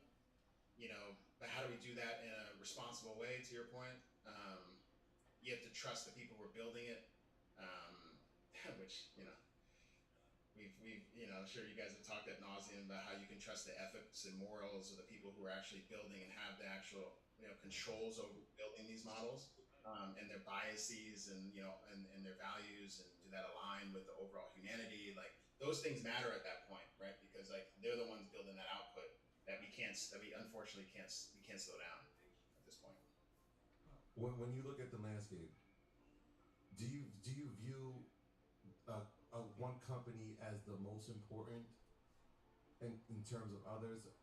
I'll reference it by saying, like, to me, I always think of NVIDIA as the heartbeat of artificial intelligence in terms of being able to create the compute, creating the platform, and then investing in the teams or companies that they think will help benefit it in the future. Do you look at it in the same method? And if so, this is the important part here. Obviously, NVIDIA leads in market cap now. We saw SpaceX IPO at 2.1 trillion. Got 2.2 trillion. Is the company that's going to lead us in the next 10 years publicly traded currently, or has it not? It's still in the private market. That's a great question. That's the $100. That's the $1 billion, whatever. That's the question, right? If you look back at previous booms, oftentimes the companies that came out first weren't even the winners. So then you're thinking, okay, look, I mean, obviously NVIDIA, we know how important they are, but then you have Cerebras, and you guys have talked. I know you guys have talked about it ad nauseum, building chips specifically designed for these specific tasks, and then other companies coming behind them building more design, like very specific type chips. Who's to say NVIDIA is not going to do the same, right? And they will. Jensen's a genius, and the Godfather, and I believe all those things.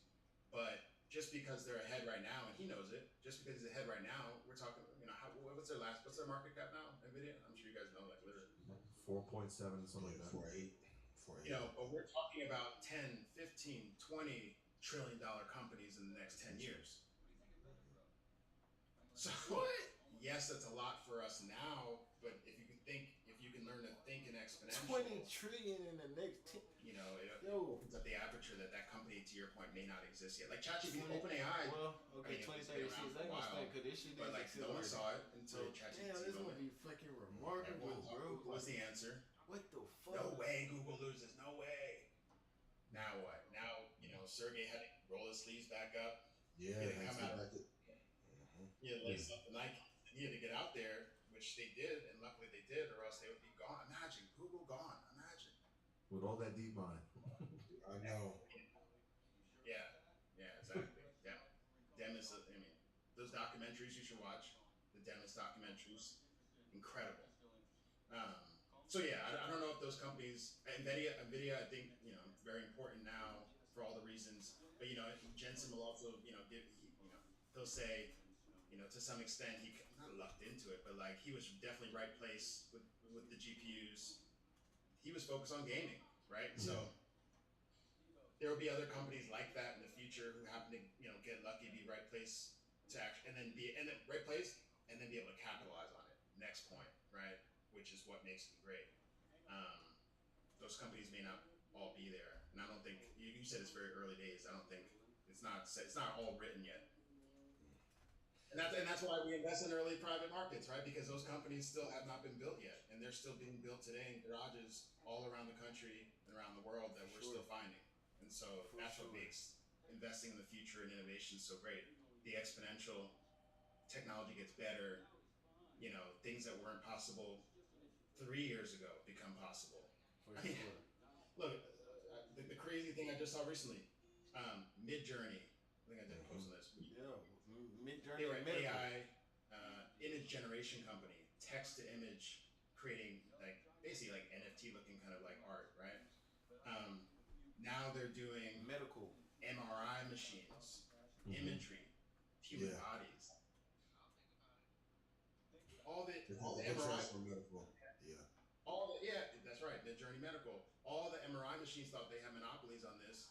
And now it's like, wait a second, there's a new way to do something. So we're gonna find out that there's new ways of doing it. A lot of different things that we thought were Blade Runner 2049. And that's what makes AI great, right? We're gonna have a lot of breakthroughs. I think Brad Gersher talked about like some people live through their lives.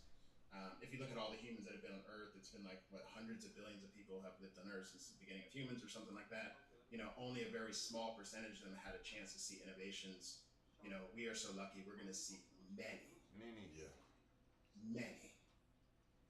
On the private market side, if you had to pick maybe 4 or 5 key indicators that something is going what to a time to be alive. What would those key indicators what a time would be? Thank God. For you to invest in a startup. Thank you, God. Now, we'll go back to proprietary data. What is proprietary data? What's your recursive loop that you built? Look at your recursive loop like a product, and the output of that product is what it sells then to the market.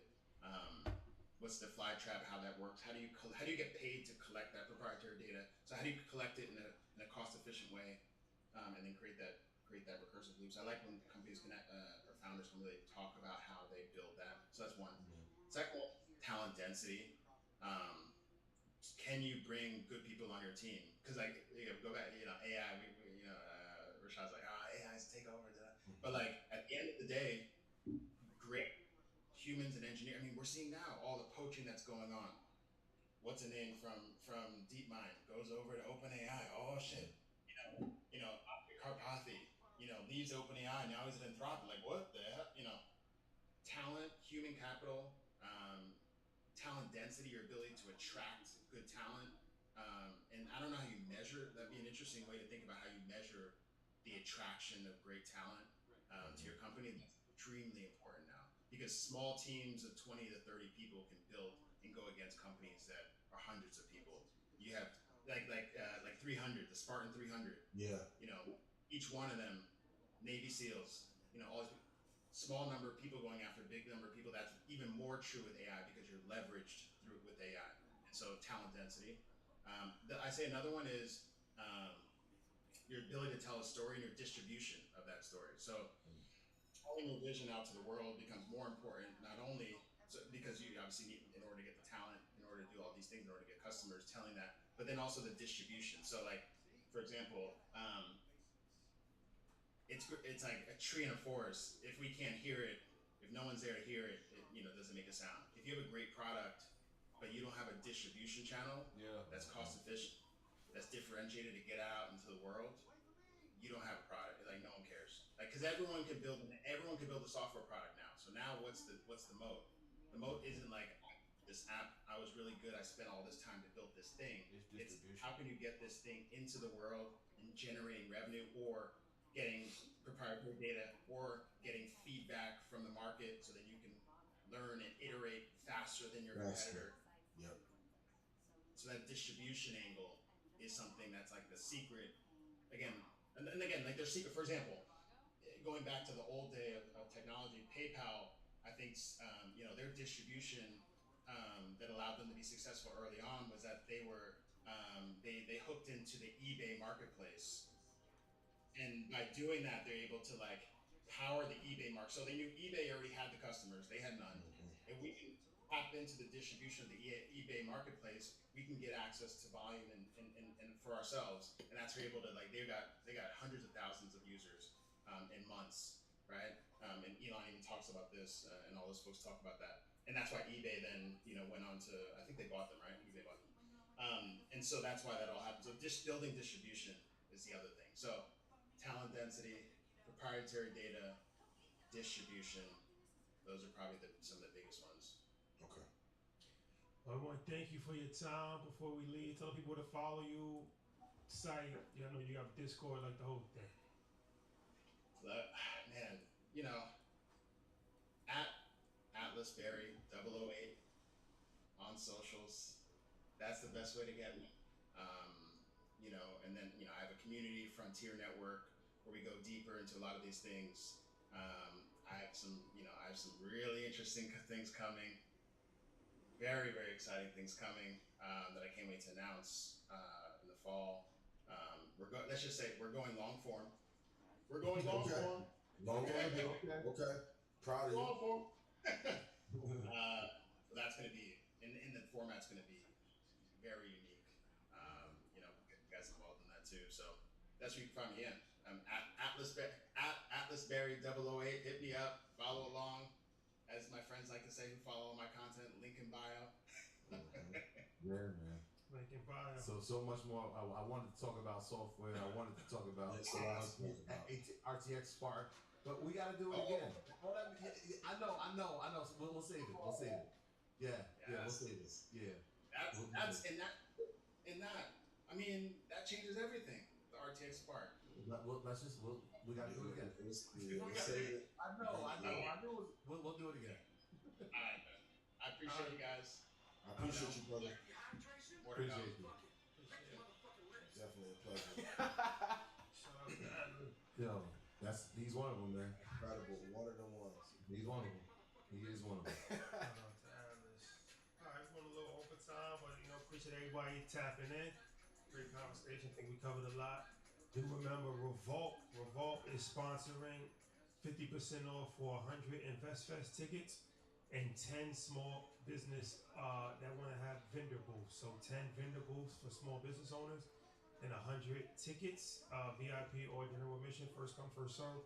Go to investfest.com and enter code REVOLT at checkout, and you will get 50% off of your ticket. 100 tickets, 10 vendor booths. Thank you to Revolt. Yes. Shout out to the good fellas at Revolt. Blackout. Be back 9 o'clock on Wednesday. We got the brother Ray Daniels. Shout out to my brother. And Thursday at 12 o'clock Eastern Standard Time for Early Leisure, we have French Montana. Shout out to Montana. I'm teaching a class at Eli University tomorrow. Troy's options class is on Thursday, and Ian's Stock Club call is on Sunday? Yeah, Sunday, 4 p.m. Central. Yeah. Shout out to y'all for staying up late with us. Mary Barry, I think she said that killed us tonight, babe. He did. And the power of dedicating yourself to a craft, reading a lot. He dropped a lot of gems on that book list. But most important lesson, sun up to sundown. Yeah, so that's the time. That's the time frame. What resonated as well is the idea of constantly taking in information and saying to yourself, okay, I have to give this information. Like, they'll remind me every now and then. I'm like, I'm going to save this for the class. And they're like, no. Give the information out. You'll find more. I found myself, all right, well, yeah, That method works too. Like I'll give this out and then I'll just go find more so I can teach. Right. Yeah, I definitely know what he's talking about. Shout out to him. All right, guys. We'll see you on Wednesday. Can we make Ray and Ti patch it up on Blackout? Try. We can try. We can try. Attempts. Tips on what? I think his album's coming out too this week. Yeah, 6/26/26. Yep. King Got Kid. you. Yeah. Got you. All right, y'all. Y'all be good. Love is love. Love y'all. Arrivederci.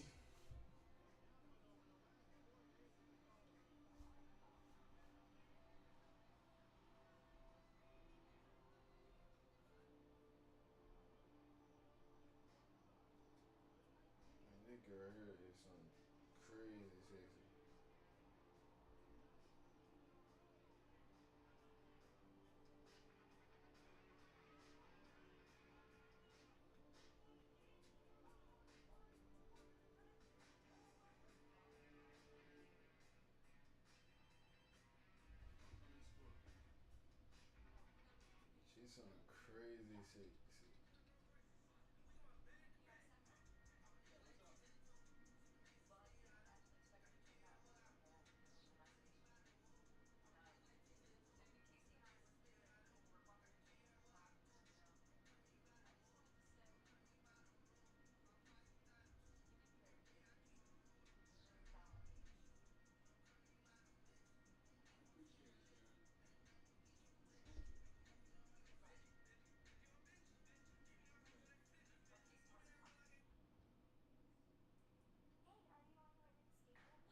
She's some crazy sexy.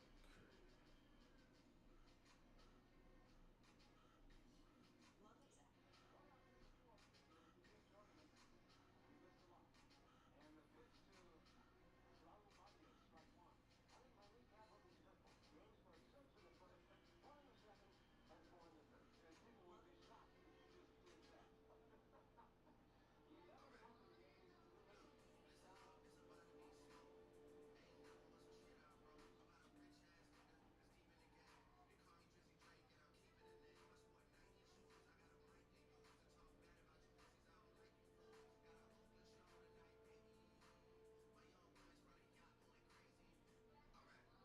is something crazy.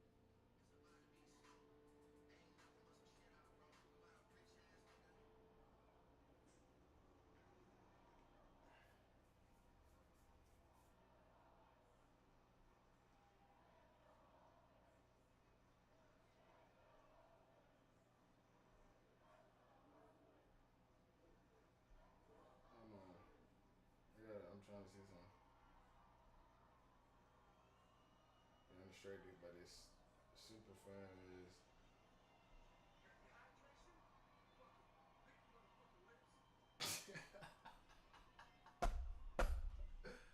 Yo.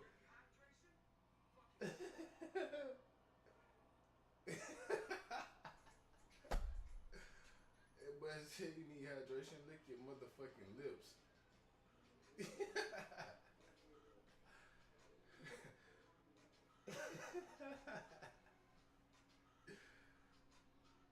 Alright, but David Goggins, man.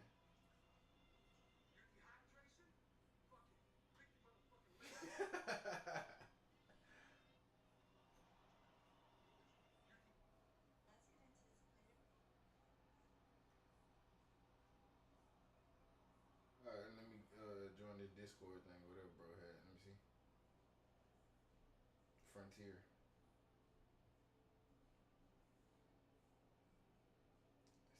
Stealth podcast, boy.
said you need hydration. Lick your motherfucking lips, nigga.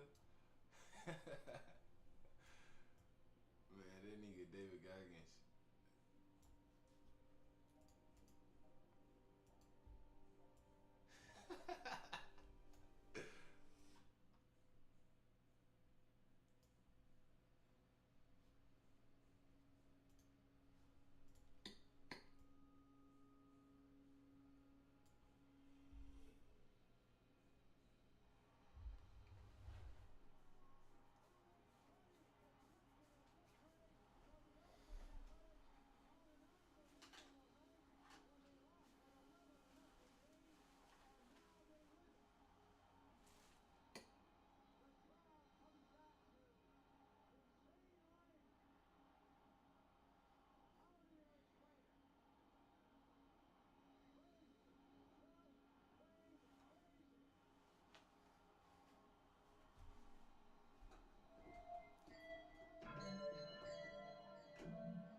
I was gonna say I don't think that was the last game.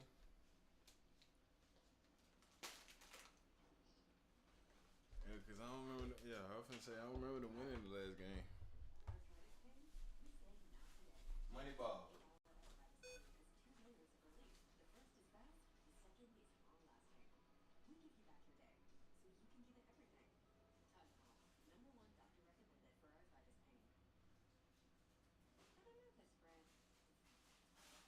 That there's an Aldi brand. Things around here are, we don't pay big brand markups, so it all costs what it ought to cost. Like a bag of bread there. And it's just as good.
played it that fast?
He hit a home run. He didn't even know it.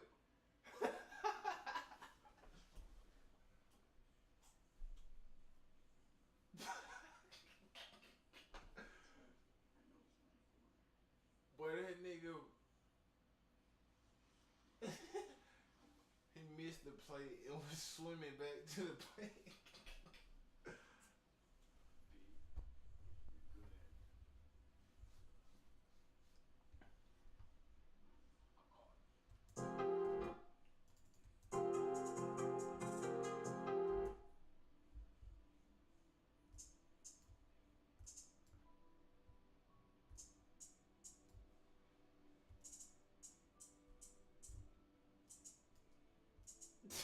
Niggas was swimming to the plate and hit a fucking home run.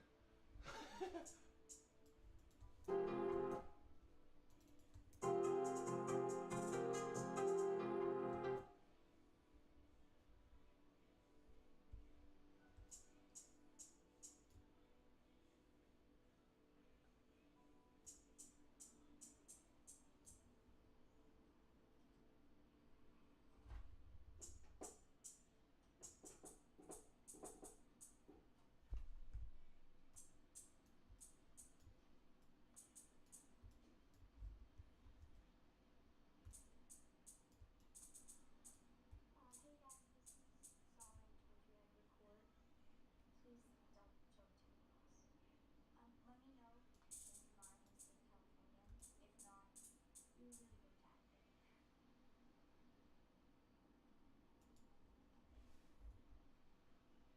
I'm just a little bit caught in the middle. Life is a maze and love is a riddle. I don't know where to go, can't do it alone. I try, and I don't know why. I'm just a little girl lost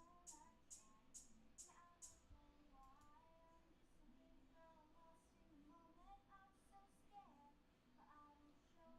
I can't figure it out. It's bringing me down. I know I've got to let it go and just enjoy the show. Slow it down, make it stop, or else my heart is gonna pop. 'Cause it's too much, yeah, it's a lot to be something I'm not. I'm a fool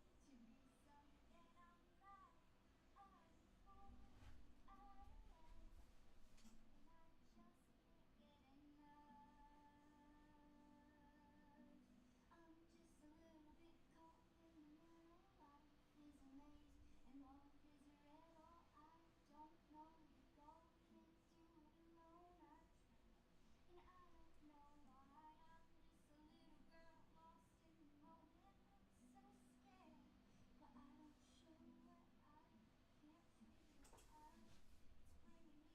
show it. I can't figure it out. It's bringing me down.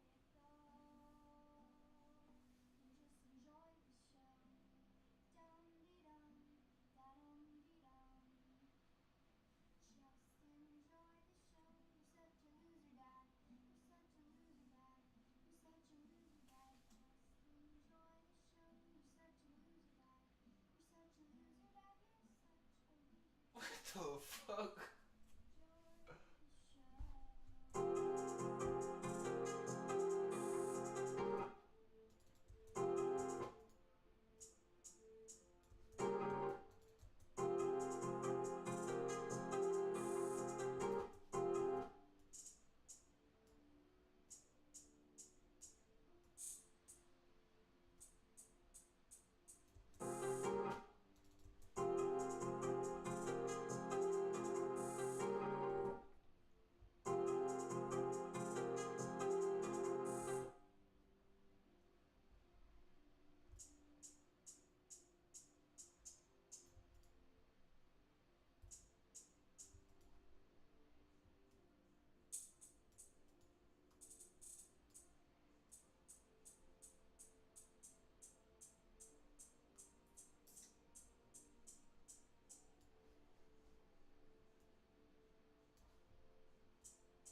enough for you and enough for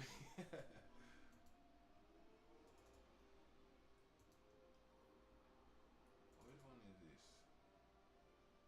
Okay.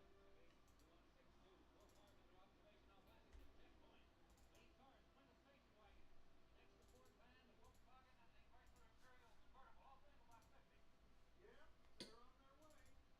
All traffic in the same direction? That's right. The cars in my boys, they're all on reckless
It boy started licking his lip. We said 350K.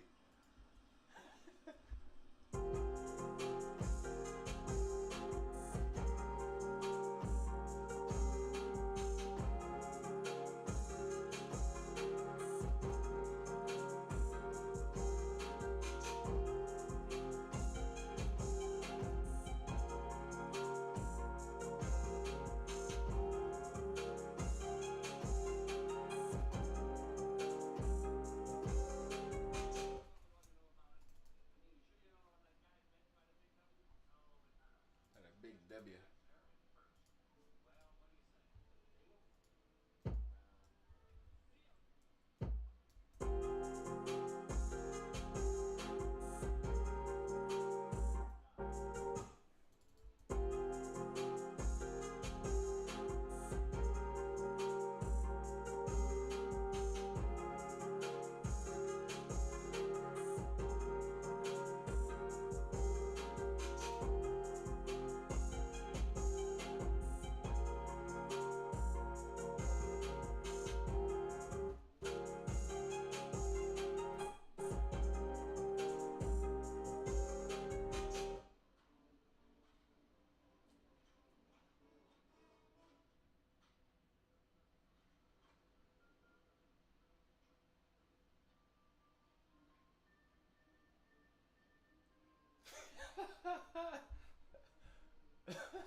Boy, that nigga look red as fuck.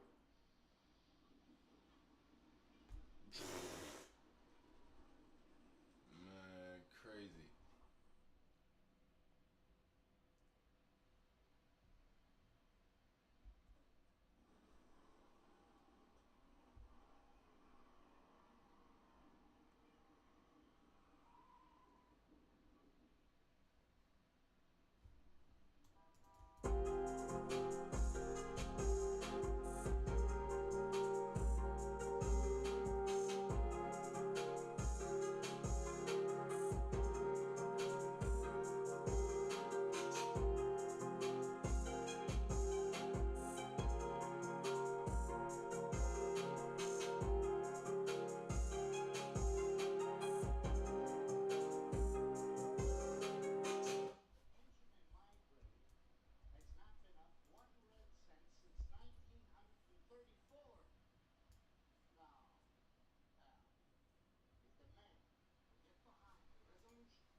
streaming for 3 hours.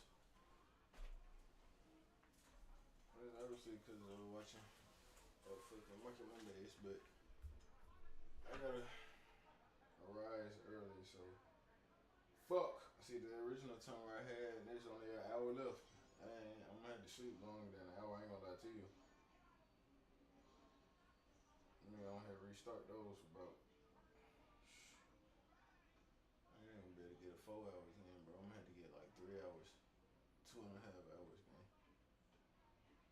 Shit. Very good. Good thinking. I'm proud of you, kid. Very good. Now look, can I have one? Can I have a couple of more mince pies? Exactly.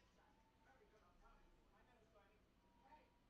My name is Bernie. Hey, how many people has he killed? Don't be formal. It's time up to the boys in the white jackets get some. I'm proud of you, boys. You did a real good job. Very good. Look me up. I'm in the book, Dr. Silver. Look, Bernie, we just got into the Santa Rosita. What's it look me up in the book? Nobody around here can take it. Hey, who's putting that over there? Well, it's Mr. Tarrant Fitzgerald, but I don't think he's going anywhere today. Well, is he here? Can we see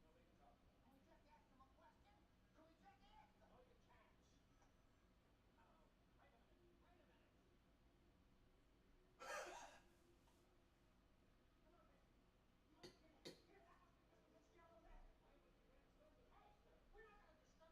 He's asleep. Nobody can talk to him. Can we just ask him a question? Can we just ask him? No, you can't. Wait a minute. Wait a minute. Come on, mister. You must be in here. Here, that must be Mr. Fitzgerald there. Why would we dare disturb him, mister? We're not going to disturb him. We just want to talk to him, Mr. Mr. Fitzgerald. Don't you see? We're trying to talk to him. Just a moment. Just wait up, will you, please, Mr. Fitzgerald? I think he's back home. No, Mr. Fitzgerald, listen. Please, sir. We hate to disturb your sleep like this, but this is an emergency. Where is she, dear? That's a head cold. Mr. Fitzgerald, you don't want to go to sleep. Être. We'll give you a minute. Get a stick. Être. Have a pipe of death. La porte. He's dying. Who's that? Is that door or is that window? La porte. Yeah, she's in Rosita. Do you see? She's Let me go door. La porte. Yeah. La fenêtre. La fenêtre. That's La window. fenêtre. La fenêtre. La porte is door. Blanc. Blanc. White. Une table blanche. Une table blanche. Blanche. A white table. Une table J'ouvre blanche. la porte. J'ouvre. J'ouvre. J'ouvre. I'm opening. La plot. La plot. Porte. La porte. Porte. Pot. J'ouvre. J'ouvre la porte. J'ouvre la porte. I am opening the door. J'ouvre la porte. Tu ouvres la porte. Tu Ouvre. ouvre. Tu ouvres. Tu ouvres la porte. Tu ouvres la. Tu ouvres la porte. See, some of these words they just kind of like mesh them together to it sounds like you're just saying chuva instead of saying tu ouvre. Tu ouvres la porte. Tu ouvres la porte. Tu ouvres la porte. Are you opening the door? Tu ouvres la porte. J'ouvre la porte. J'ouvre la fenêtre. I am opening the window. J'ouvre la fenêtre. Fenêtre. Fenêtre. Mon chien est blanc. Mon chien est blanc. My dog is white. C'est la porte de la maison. C'est la porte de la maison. The sit. There is a door of the mansion or sit. C'est. This is the door of the mansion. C'est le porte de la maison. De la maison. C'est la porte de la maison. C'est la porte de la maison. C'est la porte de la maison. C'est la porte de la maison. C'est la porte. C'est. C'est la porte C'est la porte de la maison. de la maison. C'est la porte de la maison. Porte. Une porte. Une porte. Porte. The door. Opening doors. Opening doors. Open the doors. The keys. Open La the doors. voiture, c'est la voiture verte. Your voiture, c'est la... What the fuck? What is it again? La voiture, c'est la voiture verte. Non, ma voiture est blanche. Non, ma voiture est blanche. It's not green, it's white. Set.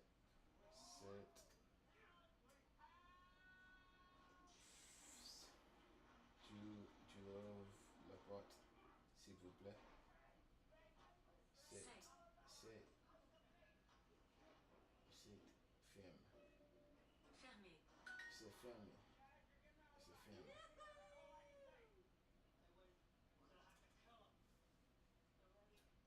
La porte des voitures. La porte. La porte. De la voiture.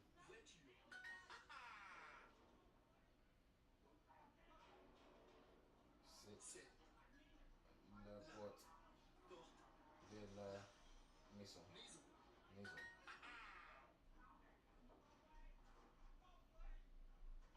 Tu ouvres la porte de la voiture.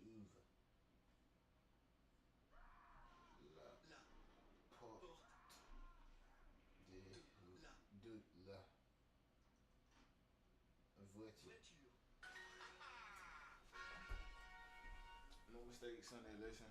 But yeah, man. You guys tap in. Fuck.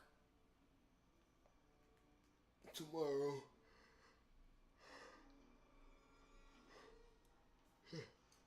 Fuck. I'm gonna have to do some build sessions tomorrow.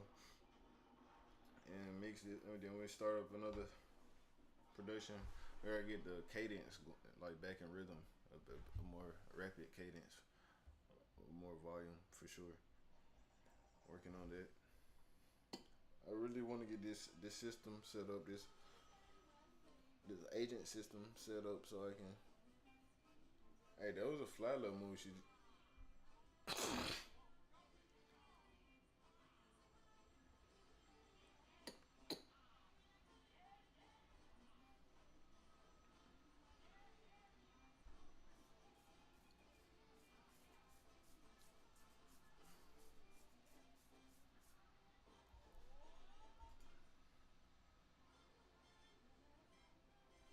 Yo, these folks they own one, boy. This movie called It's a Mad World.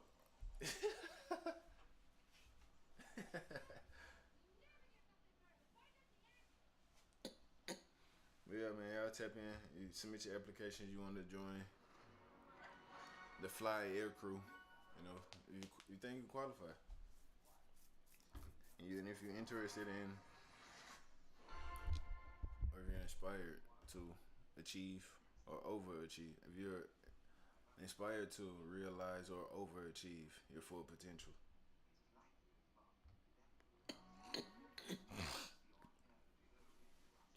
J'ouvre la porte. Open the door. Opening the doors. Yeah. Gain access. J'ouvre la porte. Excuse me. Infinity. J'ouvre la porte.